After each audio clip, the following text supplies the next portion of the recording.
तेरे कवन कवन गुण कह कह गावा,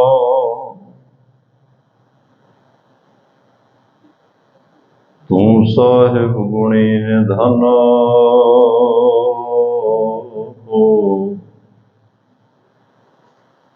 तुमरी महिमा वर्ण न सकूं, तू ठाकुर ऊच भगवाना। बेशुमार अथाह अगणित अतुल्य,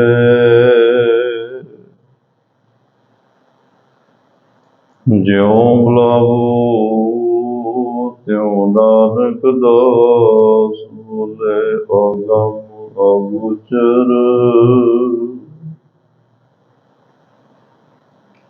सच साहिब मेरो,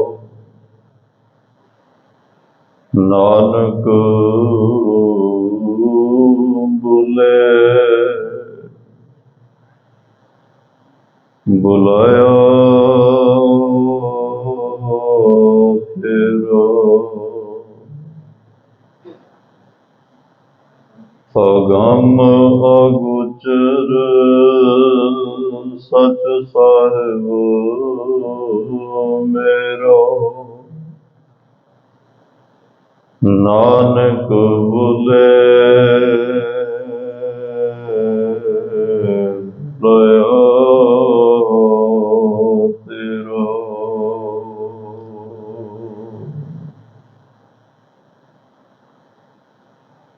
परम सम्मानयोग चवर छतर तखत दे मालक जुगो जुग अटल, सर्व सांझी वालता दे पैगंबर दीन दुनिया दे राखे, मनुखता दे सांझे रहबर गुरता गद्दी ते सभाए मान, हलत पलत के रखे निमाणियां दे मान, निताणियां दे ताण, ड्यूटियां दी ओट। साहिबे कमाल धन धन साहिब श्री गुरु ग्रंथ साहिब जी महाराज, सतगुरां दी अपार किरपा बख्शिश रहमत दा सदका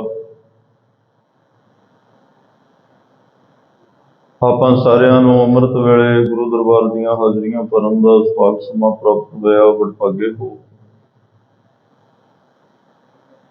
बड़े प्यार सत्कार अदब नाल आप जी सतगुरां दी पावन पवित्र निकी गोद दा आनंद माण रहे हो।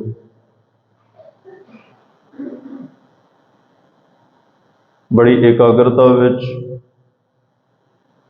बैठ के आप जी ने हजूरी रागी जथे तो रबी गुरबाणी का कीर्तन श्रवण किया। उपरंत सतगुरु पातशाह ने कुछ समा कथा का बख्शिया। आओ इस मिले हुए समय नूं गुरु प्यार दीयां बातां पा के सफल करन दा यतन करिए। विचार की रमता तो पहला फतेह की सांझ कोई भी रसना वांझी न रवे। बहुत ही प्यार सत्कार अदब नाल दोवें हाथ जोड़ के गज के आखो जी वाहिगुरु जी का खालसा वाहिगुरु जी की फतेह। प्रथम भगवती सिमर कै गुरु नानक लई ध्याए, फिर अंगद गुर ते अमरदास रामदास होए सहाय। इथों तक असीं अरदास की व्याख्या की, अरदास की व्याख्या नाल जुड़े। साहिब श्री गुरु गोबिंद सिंह साहब पातशाह ने कहा कि भाई पहला प्रथम भगवती सिमर के उस परमात्मा नूं ध्याना है, अकाल पुरख नूं ध्याना, क्योंकि सिख खालसा अकाल दा पुजारी है।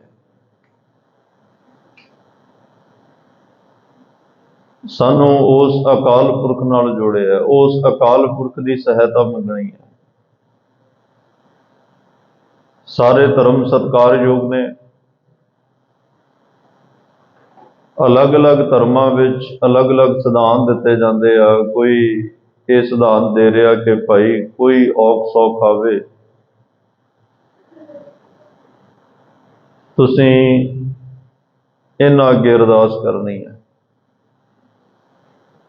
ਕੋਈ ਧਰਮ ਕਹਿ ਰਿਹਾ ਕੋਈ ਔਖ ਸੌਖ ਆਵੇ, ਮੁਸ਼ਕਲ ਬਣੇ, ਤੁਸੀਂ ਇਹਨਾਂ ਅੱਗੇ ਅਰਦਾਸ ਕਰਨੀ ਹੈ। ਸਾਰਿਆਂ ਦਾ ਆਪਣਾ ਆਪਣਾ ਸਿਧਾਂਤ ਹੈ, ਆਪਣੀ ਆਪਣੀ ਸ਼ਰਧਾ, ਆਪਣੀ ਆਪਣੀ ਭਾਵਨਾ ਹੈ।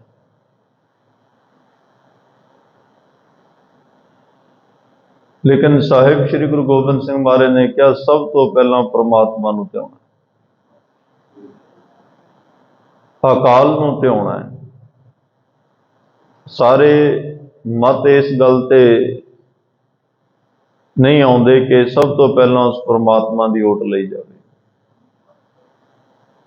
ਗੁਰੂ ਗ੍ਰੰਥ ਸਾਹਿਬ ਮਹਾਰਾਜ ਦੀ ਆਰੰਭਤਾ ਵੀ ਜਦੋਂ ਹੁੰਦੀ ਹੈ ਇੱਕ ਓੰਕਾਰ ਤੋਂ ਹੁੰਦੀ ਹੈ।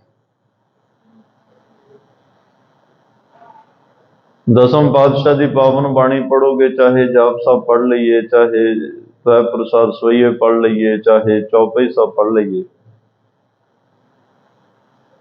ਇਹਨਾਂ ਦੇ ਉੱਪਰ ਵੀ ਇੱਕ ਓੰਕਾਰ ਵਾਹਿਗੁਰੂ ਜੀ ਕੀ ਫਤਿਹ, ਇੱਕ ਪਰਮਾਤਮਾ ਦਾ ਮੰਗਲ ਕੀਤਾ ਜਾਂਦਾ ਹੈ।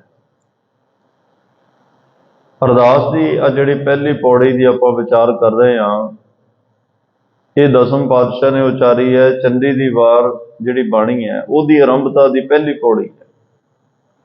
ਇਹਦੀ ਆਰੰਭਤਾ ਵਿੱਚ ਵੀ ਇਹੀ ਕਿਹਾ, ਇੱਕ ਓੰਕਾਰ ਵਾਹਿਗੁਰੂ ਜੀ ਕੀ ਫਤਿਹ, ਸ਼੍ਰੀ ਭਗਉਤੀ ਜੀ ਸਹਾਇ, ਵਾਰ ਸ਼੍ਰੀ ਭਗਉਤੀ ਜੀ ਕੀ। ਪਹਿਲਾਂ ਇੱਕ ਓੰਕਾਰ ਕਹਿ ਕੇ ਪ੍ਰਮਾਤਮਾ ਦਾ ਮੰਗਲ, ਫਿਰ ਕਿਹਾ ਸ਼੍ਰੀ ਭਗਉਤੀ ਜੀ ਸਹਾਇ, ਫਿਰ ਪ੍ਰਮਾਤਮਾ ਨੂੰ ਯਾਦ ਕੀਤਾ, ਫਿਰ ਇਹ ਵੀ ਕਹਿ ਦਿੱਤਾ ਵਾਰ ਸ਼੍ਰੀ ਭਗਉਤੀ ਜੀ ਕੀ। ਇਹ ਪਰਮਾਤਮਾ ਨੂੰ ਸਮਰਪਿਤ ਹੈ, ਇਹ ਅਕਾਲ ਪੁਰਖ ਨੂੰ ਸਮਰਪਿਤ ਹੈ। ਤੋਂ ਅਸੀਂ ਧੰਨ ਗੁਰੂ ਨਾਨਕ ਦੇ ਪਾਤਸ਼ਾਹ ਨੂੰ, ਉਸ ਤੋਂ ਬਾਅਦ ਗੁਰੂ ਨਾਨਕ ਲਈ ਧਿਆਏ, ਕਿਉਂਕਿ ਗੁਰ ਪਰਮੇਸ਼ਰ ਏਕੋ ਜਾਣ। ਗੁਰੂ ਤੇ ਪਰਮਾਤਮਾ ਵਿੱਚ ਕੋਈ ਫਰਕ ਨਹੀਂ ਹੈ। ਗੁਰੂ ਨਾਨਕ ਸਾਹਿਬ ਨੇ ਵੀ ਪਰਮਾਤਮਾ ਅੱਗੇ ਅਰਦਾਸਾਂ ਕੀਤੀਆਂ। ਗੁਰੂ ਨਾਨਕ ਸਾਹਿਬ ਦੇ ਚਰਨਾਂ ਵਿੱਚ ਸਿੱਖਾਂ ਨੇ ਅਰਦਾਸਾਂ ਕੀਤੀਆਂ, ਔਰ ਇਹ ਵੀ ਬੇਨਤੀ ਕੀਤੀ ਸੀ ਕਿ ਸਿੱਖ ਧਰਮ ਦੀ ਆਰੰਭਤਾ ਹੀ ਅਰਦਾਸ ਨਾਲ ਹੋਈ। ਇਸ ਲਈ ਸਾਡਾ ਅਰਦਾਸ ਨਾਲ ਬੜਾ ਗਹਿਰਾ ਸੰਬੰਧ ਹੈ, ਬੜਾ ਡੂੰਘਾ ਸੰਬੰਧ ਹੈ, ਬੜਾ ਨੇੜਲਾ ਸੰਬੰਧ ਹੈ, ਬੜਾ ਅਟੁੱਟ ਅੰਗ ਹੈ ਸਿੱਖੀ ਦਾ ਅਰਦਾਸ। ਪਾਤਸ਼ਾਹ ਨੇ ਸਪਸ਼ਟ ਕਰ ਦਿੱਤਾ, ਜੀ ਕੀ ਬਿਰਥਾ ਹੋਏ ਸੋ ਗੁਰ ਪਹਿ ਅਰਦਾਸ ਕਰ। ਅਰਦਾਸ ਕੀ ਸਾਡੇ ਜੀਵਨ ਦਾ ਆਧਾਰ ਔਰ ਅੰਗ ਹੈ, ਆਸਰਾ ਹੈ। ਫਿਰ ਧੰਨ ਸ਼੍ਰੀ ਗੁਰੂ ਅੰਗਦ ਦੇਵ ਪਾਤਸ਼ਾਹ ਦਾ ਜੀਵਨ ਵੀ ਅਸੀਂ ਵੇਖਿਆ। ਉਹਨਾਂ ਨੇ ਆਪ ਪਰਮਾਤਮਾ ਅੱਗੇ ਅਰਦਾਸ ਕੀਤੀ। ਗੁਰੂ ਨਾਨਕ ਸਾਹਿਬ ਅੱਗੇ ਜਦੋਂ ਸਿੱਖ ਬਣ ਕੇ ਸੇਵਾ ਕਰ ਰਹੇ ਸਨ, ਗੁਰੂ ਨਾਨਕ ਸਾਹਿਬ ਅੱਗੇ ਅਰਦਾਸਾਂ। ਜਦੋਂ ਗੁਰਤਾ ਗੱਦੀ ਤੇ ਬਿਰਾਜਮਾਨ ਹੋਏ, ਸਿੱਖਾਂ ਨੇ ਉਹਨਾਂ ਅੱਗੇ ਅਰਦਾਸਾਂ ਕੀਤੀਆਂ। ਧੰਨ ਸ਼੍ਰੀ ਗੁਰੂ ਅਮਰਦਾਸ ਸਾਹਿਬ ਪਾਤਸ਼ਾਹ ਨਿਮਾਣਿਆਂ ਦੇ ਮਾਣ ਬਣੇ, ਨਿਤਾਣਿਆਂ ਦੇ ਤਾਣ ਬਣੇ, ਨਿਉਟਿਆਂ ਦੀ ਓਟ ਬਣੇ। ਪਹਿਲੇ ਦਿਨ 60 ਸਾਲ ਦੀ ਉਮਰ ਵਿੱਚ ਆ ਕੇ ਉਹਨਾਂ ਨੇ ਗੁਰੂ ਅੰਗਦ ਦੇਵ ਮਹਾਰਾਜ ਦੇ ਚਰਨਾਂ 'ਚ ਅਰਦਾਸ ਕੀਤੀ, ਸਤਿਗੁਰੂ ਸੇਵਕ ਜਾਣ ਕੇ ਥਾਂ ਦੇ ਦਿਓ, ਮੈਨੂੰ ਆਪਣਾ ਸਿੱਖ ਬਣਾ ਲਓ। ਗੁਰੂ ਅੰਗਦ ਦੇਵ ਪਾਤਸ਼ਾਹ ਅੱਗੇ ਅਰਦਾਸ ਹੋਈ, ਪ੍ਰਵਾਨ ਹੋਈ, ਸਿੱਖ ਬਣਾਇਆ, ਸੇਵਾ ਬਖਸ਼ੀ। 12 ਸਾਲ ਸੇਵਾ ਕਰਦਿਆਂ ਲੰਘ ਗਏ। ਕੋਈ ਦੁਨਿਆਵੀ ਮੰਗ ਨਹੀਂ ਮੰਗੀ, ਕੋਈ ਕਿਸੇ ਵਿਸ਼ੇਸ਼ ਇੱਛਾ ਨੂੰ ਮੁੱਖ ਰੱਖ ਕੇ ਸੇਵਾ ਨਹੀਂ ਕੀਤੀ, ਖੁਸ਼ੀ ਲੈਣ ਵਾਸਤੇ ਆਗਿਆ ਵਿੱਚ ਚੱਲ ਕੇ ਸੇਵਾ ਕੀਤੀ। ਉਹ ਸਮਾਂ ਬਣਿਆ ਜਦੋਂ ਇਸ ਗੁਰਤਾ ਗੱਦੀ ਦੇ ਮਾਲਕ ਬਣ ਗਏ।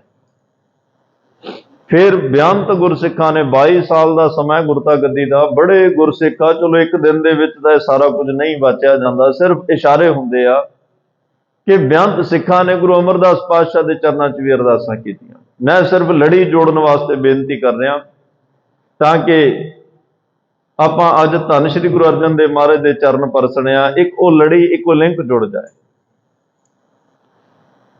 ਕਿਉਂਕਿ ਬਹੁਤ ਸੰਗਤ ਹੈ, ਜਿਵੇਂ ਅੱਜ ਐਤਵਾਰ ਦਾ ਦਿਨ ਹੈ, ਬੇਅੰਤ ਸੰਗਤਾਂ ਜਿਹੜੀਆਂ ਐਤਵਾਰ ਦੀ ਐਤਵਾਰ ਹੀ ਹੁੰਦੀਆਂ ਨੇ, ਤਾਂ ਕਿ ਸਾਰਿਆਂ ਨੂੰ ਸਮਝ ਪੈ ਜਾਏ ਕਿ ਅਰਦਾਸ ਦੀ ਵਿਆਖਿਆ ਹੋ ਰਹੀ ਹੈ। ਗੁਰੂ ਨਾਨਕ ਸਾਹਿਬ ਨੇ ਆਪ ਪ੍ਰਮਾਤਮਾ ਅੱਗੇ ਅਰਦਾਸ ਕੀਤੀ ਹੈ। ਜਦੋਂ ਵੀ ਕੁਝ ਚਾਹੀਦਾ ਸੀ, ਜਦੋਂ ਵੀ ਕੁਝ ਲੋੜ ਪਈ, ਆਪਣੇ ਕਰਤਾਰ ਤੋਂ ਮੰਗਿਆ। ਭਾਈ ਮਰਦਾਨਾ ਜੀ ਨੂੰ ਵੀ ਕਿਹਾ, ਭਾਈ ਮਰਦਾਨਿਆ, ਜਦੋਂ ਕਦੇ ਕਿਸੇ ਚੀਜ਼ ਦੀ ਲੋੜ ਪਵੇ, ਕਿਸੇ ਹੋਰ ਅੱਗੇ ਝੋਲੀ ਨਹੀਂ ਅੱਡਣੀ, ਪਰਮਾਤਮਾ ਤੋਂ ਮੰਗਣਾ, ਅਕਾਲ ਪੁਰਖ ਤੋਂ ਮੰਗਣਾ, ਵਾਹਿਗੁਰੂ ਤੋਂ ਮੰਗਣਾ ਹੈ। ਜੇ ਗੁਰੂ ਨਾਨਕ ਸਾਹਿਬ ਆਪ ਰੱਬ ਤੋਂ ਮੰਗ ਰਹੇ ਆ, ਭਾਈ ਮਰਦਾਨਾ ਜੀ ਨੂੰ ਕਹਿ ਰਹੇ ਆ ਕਿ ਕਰਤਾਰ ਤੋਂ ਮੰਗੀ, ਪਰਮਾਤਮਾ ਤੋਂ ਮੰਗੀ, ਤੇ ਸਾਨੂੰ ਵੀ ਅੱਜ ਇਸ ਗੱਲ ਦਾ ਜਿਹੜਾ ਅਹਿਸਾਸ ਹੋਣਾ ਚਾਹੀਦਾ ਔਰ ਮਨ 'ਚ ਇਹ ਗੱਲ ਪੱਕੀ ਕਰਕੇ ਜਾਣਾ ਚਾਹੀਦਾ, ਜਦੋਂ ਵੀ ਸਾਡੇ ਜੀਵਨ 'ਚ ਸਾਨੂੰ ਜੋ ਚਾਹੀਦਾ, ਔਖ ਸੌਖ ਆਵੇ, ਮੁਸ਼ਕਲ ਆਵੇ, ਸ਼ੁਕਰਾਨੇ ਦਾ ਸਮਾਂ ਆਵੇ, ਅਸੀਂ ਸਭ ਤੋਂ ਪਹਿਲਾਂ ਪਰਮਾਤਮਾ ਅੱਗੇ ਅਰਦਾਸ ਕਰੀਏ। ਫਿਰ ਧੰਨ ਸ਼੍ਰੀ ਗੁਰੂ ਗ੍ਰੰਥ ਸਾਹਿਬ ਮਹਾਰਾਜ ਅੱਗੇ ਅਰਦਾਸ ਕਰਨੀ ਹੈ, ਕਿਉਂਕਿ ਦਸੇ ਪਾਤਸ਼ਾਹੀਆਂ ਦੀ ਆਤਮਿਕ ਜੋਤ ਹੈ। ਵਾਹ ਵਾਹ ਬਾਣੀ ਨਿਰੰਕਾਰ ਹੈ। ਗੁਰੂ ਗ੍ਰੰਥ ਸਾਹਿਬ ਅੱਗੇ ਅਰਦਾਸ ਕੀਤੀ ਵੀ ਰੱਬ ਅੱਗੇ ਅਰਦਾਸ ਹੈ, ਕਿਉਂਕਿ ਬਾਣੀ ਹੈ ਹੀ ਰੱਬ, ਬਾਣੀ ਹੈ ਹੀ ਨਿਰੰਕਾਰ, ਬਾਣੀ ਗੁਰੂ, ਗੁਰੂ ਹੈ ਬਾਣੀ, ਬਾਣੀ ਗੁਰੂ ਹੈ, ਗੁਰੂ ਹੀ ਬਾਣੀ ਹੈ, ਗੁਰੂ ਸ਼ਬਦ ਹੈ। ਜੇ ਦਸਾਂ ਪਾਤਸ਼ਾਹੀਆਂ ਦੀ ਆਤਮਿਕ ਜੋਤ ਬਾਣੀ ਹੈ, ਤੇ ਰੱਬ ਦੀ ਜੋਤ ਵੀ ਇਸ ਪਾਵਨ ਬਾਣੀ ਦੇ ਵਿੱਚ ਹੈ, ਕਿਉਂਕਿ ਇਹ ਬੋਲ ਰੱਬ ਦੇ ਘਰ ਤੋਂ ਆਏ ਹੋਏ ਆ, ਰੱਬ ਦੇ ਬੋਲ ਨੇ। ਸਿੱਧਾ ਸਿੱਧਾ ਕਵਾਂ, ਇਹ ਬੋਲ ਪਰਮਾਤਮਾ ਦੇ ਬੋਲ ਨੇ। ਬਸ ਰੱਬ ਗੁਰੂ ਨਾਨਕ ਸਾਹਿਬ ਦੀ ਰਸਨਾ ਤੇ ਬੈਠ ਕੇ ਬੋਲਿਆ, ਕਦੇ ਗੁਰੂ ਅਰਜਨ ਸਾਹਿਬ ਦੀ ਰਸਨਾ ਤੇ ਬੈਠ ਕੇ ਪਰਮਾਤਮਾ ਬੋਲਿਆ, ਕਦੇ ਭਗਤ ਸਾਹਿਬਾਨਾਂ ਦੀ ਰਸਨਾ ਤੇ, ਕਦੇ ਭੱਟ ਸਾਹਿਬਾਨਾਂ ਦੀ, ਕਦੇ ਗੁਰਸਿੱਖਾਂ ਦੀ ਰਸਨਾ ਤੇ ਬੈਠ ਕੇ ਉਹ ਰੱਬ ਬੋਲਿਆ। ਤੇ ਇਹ ਰੱਬੀ ਬੋਲ ਆਏ, ਇਹ ਰੱਬੀ ਬੋਲ ਹੀ ਰੱਬ ਕਹੇ। ਇਸ ਗੱਲ ਦਾ ਵੀ ਕਿਸੇ ਦੇ ਮਨ 'ਚ ਦੁਬਿਧਾ ਨਾ ਬਣੇ ਕਿ ਜੀ ਪਹਿਲਾਂ ਅਸੀਂ ਪਰਮਾਤਮਾ ਅੱਗੇ ਅਰਦਾਸ ਕਰੀਏ, ਫਿਰ ਅਸੀਂ ਗੁਰੂ ਗ੍ਰੰਥ ਸਾਹਿਬ ਅੱਗੇ ਅਰਦਾਸ ਕਰੀਏ। ਨਹੀਂ, ਕਿਤੇ ਵੀ ਬੈਠਿਆਂ ਨੂੰ ਵਾਹਿਗੁਰੂ ਤਾਂ ਨਿਕਲ ਹੀ ਜਾਂਦਾ ਨਾ। ਕੋਈ ਵੀ ਔਖ ਸੌਖ ਜੇ ਦਾ ਕੋਈ ਸਮਾਂ ਆਵੇ, ਬੰਦਾ ਠੰਡਾ ਹੋਂਕਾ ਭਰ ਕੇ ਵਾਹਿਗੁਰੂ ਦਾ ਕਹਿੰਦਾ ਹੀ ਹੈ।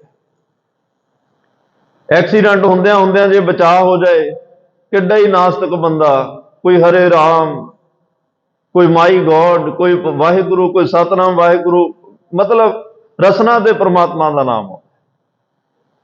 ਵਾਹਿਗੁਰੂ ਨਾਮ ਰੱਬ ਦਾ ਹੈ, ਰਾਮ ਨਾਮ ਰੱਬ ਦਾ ਹੈ, ਅੱਲਾ ਸ਼ਬਦ ਇਹ ਰੱਬ ਲਈ ਹੈ, ਖੁਦਾ ਲਈ ਹੈ, ਪਰਮਾਤਮਾ ਲਈ ਹੈ। ਗੋਡ ਵੀ ਪਰਮਾਤਮਾ ਨੂੰ ਕਹਿੰਦੇ ਆ। ਜਦੋਂ ਅਸੀਂ ਸਤਨਾਮ ਵਾਹਿਗੁਰੂ ਕਹਿ ਦਿੱਤਾ, ਰੱਬ ਦਾ ਸਭ ਤੋਂ ਪੁਰਾਣਾ ਨਾਮ ਸਤਨਾਮ ਹੈ। ਜਦੋਂ ਸਤਨਾਮ ਵਾਹਿਗੁਰੂ ਜਿਸ ਮਰਜ਼ੀ ਭਾਵ ਵਿੱਚ ਨਿਕਲਿਆ, ਚਾਹੇ ਡਰ ਵਿੱਚੋਂ ਨਿਕਲਿਆ, ਚਾਹੇ ਸ਼ੁਕਰਾਨੇ ਵਿੱਚੋਂ ਨਿਕਲਿਆ, ਚਾਹੇ ਵੈਸੇ ਹੀ ਉੱਠਦਿਆਂ ਬਹਿੰਦਿਆਂ ਨਿਕਲ ਗਿਆ, ਚਾਹੇ ਵੈਸੇ ਹੀ ਸਹਿਜ ਸੁਭਾਅ ਨਿਕਲ ਗਿਆ, ਤਾਂ ਤੁਸੀਂ ਉੱਥੇ ਸਮਝ ਲਓ ਕਿ ਪਰਮਾਤਮਾ ਅੱਗੇ ਅਰਦਾਸ ਹੋ ਗਈ। ਸਤਨਾਮ ਵਾਹਿਗੁਰੂ ਕਹਿੰਦਿਆਂ ਤੁਹਾਡੀ ਪਰਮਾਤਮਾ ਦਾ ਦਰਵਾਜ਼ਾ ਖੜਕ ਗਿਆ। ਸਤਨਾਮ ਵਾਹਿਗੁਰੂ ਕਹਿਣਾ ਜਿਵੇਂ ਸਾਡੇ ਘਰਾਂ ਦੇ ਬਾਹਰ ਘੰਟੀ ਲੱਗੀ ਆ ਨਾ, ਇਹ ਘੰਟੀ ਹੈ। ਬੈਲ ਮਾਰ ਕੇ ਅਸੀਂ ਅੰਦਰ ਵੜਦੇ ਆ ਨਾ, ਸਤਨਾਮ ਵਾਹਿਗੁਰੂ ਕਹਿਣਾ ਰੱਬ ਦੇ ਦਰਵਾਜ਼ੇ ਦੀ ਘੰਟੀ ਹੈ, ਖੜਕਦਾ ਉਹਦਾ ਦਰਵਾਜ਼ਾ। ਫਿਰ ਉਹ ਪੁੱਛਦਾ, ਤੂੰ ਕੌਣ ਰੇ, ਕੌਣ ਹੈ ਭਾਈ? ਫਿਰ ਇੰਨੀ ਕੁ ਨੇੜਤਾ ਤਾਂ ਹੋਵੇ ਨਾ ਕਿ ਇੰਨਾ ਕੁ ਕਹਿਣ ਤੇ ਪਹਿਚਾਣ ਲਵੇ ਰੱਬ ਕਿ ਜੀ ਮੈਂ ਆ। ਜਿਵੇਂ ਨਾਮਦੇਵ ਜੀ ਨੇ ਕਿਹਾ, ਮੈਂ ਜੀ, ਮਾਰੇ ਪਰਮਾਤਮਾ ਕਹਿੰਦੇ ਨਾਮਾ, ਕਹਿੰਦੇ ਹੋ ਜੀ।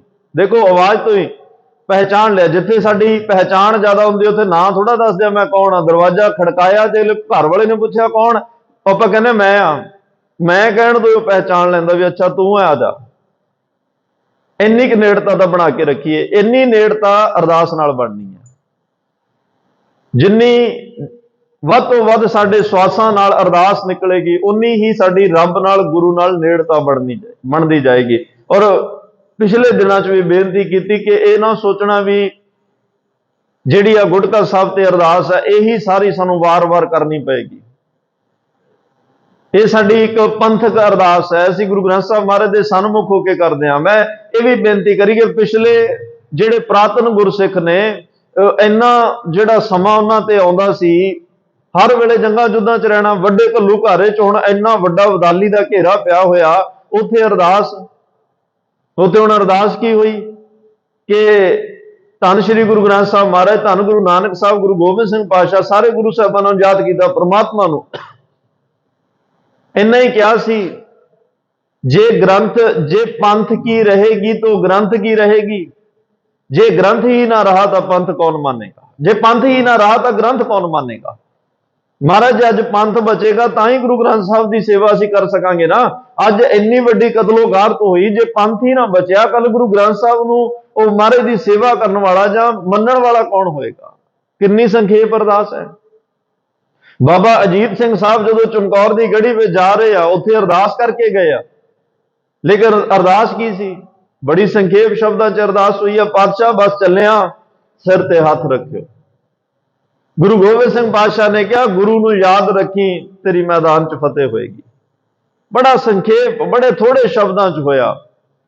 ਸਤਿਗੁਰੂ ਆਪਣਿਆਂ ਦੀ ਲਾਜ ਰੱਖਿਓ, ਬਿਰਧ ਬਾਣੇ ਦੀ ਲਾਜ ਰੱਖਿਓ, ਪਰਿਵਾਰ ਦੀ ਲਾਜ ਰੱਖਿਓ, ਇਹਦੇ ਵਿੱਚ ਸਾਰਾ ਹੀ ਆ ਗਿਆ। ਆਪਾਂ ਕਹਿੰਦੇ ਆ ਜੀ ਬਸ ਮਿਹਰ, ਅਸੀਂ ਕੁਝ ਨਹੀਂ ਮੰਗਣਾ। ਜੇ ਆਪਾਂ ਨੂੰ ਕੋਈ ਕਵੇ ਨਾ ਵੀ ਗੁਰੂ ਤੋਂ ਮੰਗ ਲਾ, ਜਾਂ ਕਿਸੇ ਮਹਾਂਪੁਰਸ਼ ਕੋਲ ਗਿਆ ਵੀ ਕੋਈ ਮੰਗ ਲਾ ਕੁਛ, ਆਪਾਂ ਕਹਿੰਦੇ ਨਹੀਂ ਜੀ ਕੁਛ ਨਹੀਂ ਚਾਹੀਦਾ, ਮਿਹਰ ਕਰਿਓ। ਮਿਹਰ ਮੰਗਣੀ ਵੀ ਇੱਕ ਬਹੁਤ ਵੱਡੀ ਮੰਗ ਹੈ, ਇਹ 'ਚ ਤਾਂ ਸਾਰਾ ਕੁਝ ਹੀ ਆ ਗਿਆ। ਜੇ ਅਸੀਂ ਚਲੋ ਬੋਲ ਕੇ ਕੁਛ ਨਹੀਂ ਕਿਹਾ ਵੀ ਸਤਿਗੁਰੂ ਆ ਵੀ ਦੇ ਦਿਓ, ਉਹ ਵੀ ਦੇ ਦਿਓ, ਜੇ ਅਸੀਂ ਇੰਨਾ ਹੀ ਕਹਤਾ ਜੀ ਬਸ ਕਿਰਪਾ ਹੀ ਰੱਖਿਓ, ਕਿਰਪਾ ਦਾ ਤਾਂ ਸਾਰਾ ਮਸਲਾ ਹੈ। 568 ਵਾਰ ਮੰਗਲਾਚਰਨ ਗੁਰੂ ਗ੍ਰੰਥ ਸਾਹਿਬ 'ਚ ਆਇਆ, ਗੁਰੂ ਪ੍ਰਸਾਦ ਤੇ ਸਮਾਪਤੀ ਹੈ। ਗੁਰੂ ਪ੍ਰਸਾਦ ਕੀ ਹੈ? ਗੁਰੂ ਦੀ ਕਿਰਪਾ। ਕਿਰਪਾ ਦਾ ਤਾਂ ਮਸਲਾ ਹੈ ਸਾਰਾ। ਪਰ ਅਸੀਂ ਕਿਰਪਾ ਦੇ ਅਰਥ ਬੜੇ ਛੋਟੇ ਕਰ ਲਏ ਵੀ ਘਰ ਮਿਲਿਆ, ਗੱਡੀ ਮਿਲੀ, ਕੋਠੀ ਮਿਲੀ, ਬੱਚਾ ਬਾਹਰ ਚਲਿਆ ਗਿਆ, ਆਈਲੈਟਸ ਤੋਂ ਚੰਗੇ ਬੈਂਡ ਆ ਗਏ, ਵੀਜ਼ਾ ਲੱਗ ਗਿਆ, ਅਸੀਂ ਕਹਿੰਦੇ ਬੜੀ ਕਿਰਪਾ ਹੋ ਗਈ। ਇਹ ਕਿਰਪਾ 'ਚ ਗੱਲਾਂ ਨਹੀਂ ਆਉਂਦੀਆਂ। ਇਹ ਤਾਂ ਚਲੋ ਕੋਈ ਮਿਹਨਤ ਕਰਦਾ, ਮਿਹਨਤ ਦੇ ਫਲ ਨੇ। ਕਿਰਪਾ ਤਾਂ ਉਸ ਦਿਨ ਕਹੀਏ ਜਿੱਦੇ ਉਸ ਪਰਮਾਤਮਾ ਨਾਲ ਮਿਲਾਪ ਹੋ ਜਾਏ, ਜਿੱਦੇ ਵੱਡੇ ਭਾਗ ਹੋਣ, ਗੁਰੂ ਮਿਲ ਜਾਏ। ਆਹ ਕਿਰਪਾ ਦੇ ਪਾਤਰ ਹੋ ਤੁਸੀਂ ਜਿੰਨੇ ਵੀ ਗੁਰੂ ਗ੍ਰੰਥ ਸਾਹਿਬ ਦੀ ਗੋਦ 'ਚ ਬੈਠੇ ਹੋ, ਇਹ ਕਿਰਪਾ ਹੈ। ਘੋਰ ਕਲਯੁਗ ਦੇ ਸਮੇਂ ਅੰਦਰ ਜੇ ਉਹ ਸਮਾਂ ਬਖਸ਼ ਕੇ ਕੁਝ ਸਮਾਂ ਆਪਣੀ ਗੋਦ 'ਚ ਬਿਠਾ ਕੇ ਸਾਨੂੰ ਲੋਰੀਆਂ ਦਿੰਦਾ ਹੈ, ਗੁਰੂ ਸਾਹਿਬ ਸਾਨੂੰ ਅਸੀਸਾਂ ਦਿੰਦੇ ਆ, ਸਾਡੇ ਸਿਰ ਤੇ ਹੱਥ ਰੱਖਦੇ ਆ, ਸਾਨੂੰ ਜੀਵਨ ਦੀ ਇੱਕ ਡਾਇਰੈਕਸ਼ਨ, ਇੱਕ ਜੀਵਨ ਜਾਚ ਸਿਖਾਉਂਦੇ ਆ, ਇਹਨੂੰ ਕਿਰਪਾ ਕਹੋ। ਕਿਰਪਾ ਹੁੰਦੀ ਹੈ ਜੇ ਬਿਨਾਂ ਨਾਗੇ ਸਤਿਗੁਰੂ ਨਿਤਨੇਮ ਦੀ ਬਖਸ਼ਿਸ਼ ਕਰ ਰਹੇ ਆ, ਇਹ ਕਿਰਪਾ ਹੈ। ਮੀਂਹ ਆਵੇ, ਹਨੇਰੀ ਆਵੇ, ਸਰੀਰ ਜਿਵੇਂ ਦਾ ਮਰਜੀ, ਜਿੰਨਾ ਮਰਜੀ ਬਿਮਾਰ ਕੁਛ ਹੋਵੇ, ਪਰ ਨਿਤਨੇਮ ਸਤਿਗੁਰੂ ਕਰਵਾ ਰਹੇ ਆ, ਇਹ ਕਿਰਪਾ ਹੈ। ਕੁਝ ਸਮਾਂ ਜੇ ਤੁਹਾਨੂੰ ਸਿਮਰਨ ਲਈ ਮਿਲਿਆ ਨਾ, ਚਾਹੇ ਪੈ ਕੇ ਕਰ ਰਹੇ ਹੋ, ਬੈਠ ਕੇ ਕਰ ਰਹੇ ਹੋ, ਗੁਰੂ ਘਰ ਆ ਕੇ ਕਰ ਰਹੇ ਹੋ, ਘਰ 'ਚ ਕਰ ਰਹੇ ਹੋ, ਦੁਕਾਨ 'ਚ ਕਰ ਰਹੇ ਹੋ, ਗੱਡੀ 'ਚ ਬੈਠੇ ਤੁਸੀਂ ਦਫ਼ਤਰ ਵੱਲ, ਦੁਕਾਨ ਵੱਲ ਜਾਂਦੇ ਹੋਏ ਵੀ ਜੇ ਕਰ ਰਹੇ ਹੋ, ਸਤਿਨਾਮ ਵਾਹਿਗੁਰੂ, ਜੋ ਵੀ ਤੁਹਾਨੂੰ ਸ਼ਬਦ ਚੰਗਾ ਲੱਗਦਾ ਜਾਂ ਮਨ ਜਿਹਦੇ ਤੇ ਟਿਕਦਾ ਹੈ, ਉਹ ਕਿਰਪਾ ਹੈ। ਜੇ ਅੱਜ ਤੁਹਾਡਾ ਸਾਰਾ ਪਰਿਵਾਰ ਨਿਤਨੇਮ ਨਾਲ ਜੁੜਿਆ, ਸਵੇਰੇ ਜਪਜੀ ਸਾਹਿਬ ਤੋਂ ਸ਼ੁਰੂਆਤ ਕਰਕੇ ਸ਼ਾਮ ਨੂੰ ਰਹਿਰਾਸ ਸਾਹਿਬ ਦੀ ਬੁੱਕਲ ਵਿੱਚ ਜੇ ਸ਼ਾਮ ਹੁੰਦੀ ਹੈ, ਇਹ ਕਿਰਪਾ ਹੈ। ਜੇ ਅੱਜ ਬੱਚੇ ਨਸ਼ਿਆਂ ਤੋਂ ਬਚੇ ਹੋਏ ਆ, ਬੱਚੇ ਸਿੱਖੀ ਨਾਲ ਜੁੜੇ ਹੋਏ ਆ, ਕੇਸ ਰੱਖੇ ਹੋਏ ਨੇ, ਬੱਚੇ ਮਾਂ-ਬਾਪ ਦੇ ਕਹਿਣੇ ਵਿੱਚ ਨੇ। ਜੇ ਮਾਂ-ਬਾਪ ਦੇ ਕਹਿਣੇ ਦਾ ਮਤਲਬ, ਜੇ ਮਾਂ-ਬਾਪ ਕਹਿਣਗੇ ਜਾ ਬੇਟਾ ਗੁਰੂ ਘਰ ਜਾ ਕੇ ਆ, ਸਵੇਰੇ ਮੱਥਾ ਟੇਕ ਕੇ ਜਾਣਾ, ਇਹਦਾ ਮਤਲਬ ਜੇ ਉਹ ਕਹਿਣਾ ਮੰਨਦਾ ਹੈ, ਮਾਂ-ਬਾਪ ਦਾ ਕਹਿਣਾ ਮੰਨਿਆ, ਮਾਂ-ਬਾਪ ਨੇ ਗੁਰੂ ਘਰ ਜਾਣ ਲਈ ਕਿਹਾ, ਫਿਰ ਅਗਲਾ ਕੰਮ ਗੁਰੂ ਦਾ, ਅਗਲਾ ਕੰਮ ਗੁਰੂ ਦਾ ਨਾ। ਜਦੋਂ ਗੁਰੂ ਸਾਹਿਬ ਕੋਲ ਆ ਗਏ, ਜਦੋਂ ਮਾਂ-ਬਾਪ ਨੇ ਭੇਜ ਦਿੱਤਾ ਵੀ ਬੱਚਾ ਤੁਹਾਡਾ ਸਤਿਗੁਰੂ ਕਿਰਪਾ ਰੱਖਿਓ, ਹੁਣ ਫੇਰ ਗੱਲ ਕਿਰਪਾ ਦੀ ਆ ਗਈ। ਹਾਂ ਚਲੋ ਏਦਾਂ ਕਿਰਪਾ ਵੀ ਇਹਨੂੰ ਚਰਨਾਂ ਨਾਲ ਜੋੜ ਕੇ ਰੱਖਿਓ, ਇਹ ਮੰਗੋ। ਇਹ ਸ਼ਬਦ ਬੜੇ ਸੰਖੇਪ ਨੇ, ਛੋਟੇ ਨੇ ਜੀ, ਕਿਰਪਾ ਕਰਿਓ, ਚਰਨਾਂ ਨਾਲ ਜੋੜਿਓ, ਪਰ ਇਹਨਾਂ ਦੇ ਅਰਥ ਬੜੇ ਗਹਿਰ ਗੰਭੀਰ ਨੇ। ਚਰਨਾਂ ਨਾਲ ਜੁੜੇ ਰਹਿਣਾ। ਕਬੀਰ ਚਰਨ ਕਮਲ ਕੀ ਮੌਜ ਕੋ ਕਹੋ ਕੈਸੇ ਅਨੁਮਾਨ, ਕਹਿਵੇ ਕੋ ਸ਼ੋਭਾ ਨਹੀਂ, ਦੇਖਾਂ ਹੀ ਪਰਵਾਹ। ਗੁਰੂ ਦੇ ਚਰਨ ਕਮਲਾਂ ਦੀ ਮੌਜ ਤਾਂ ਭਾਈ ਬਿਆਨ ਹੀ ਨਹੀਂ ਹੋ ਸਕਦੀ। ਪਰਮਾਤਮਾ ਦੇ ਚਰਨਾਂ ਵਿੱਚ ਰਹਿਣਾ ਕੀ ਆ? ਹਰ ਵੇਲੇ ਉਹਨੂੰ ਯਾਦ ਰੱਖਣਾ।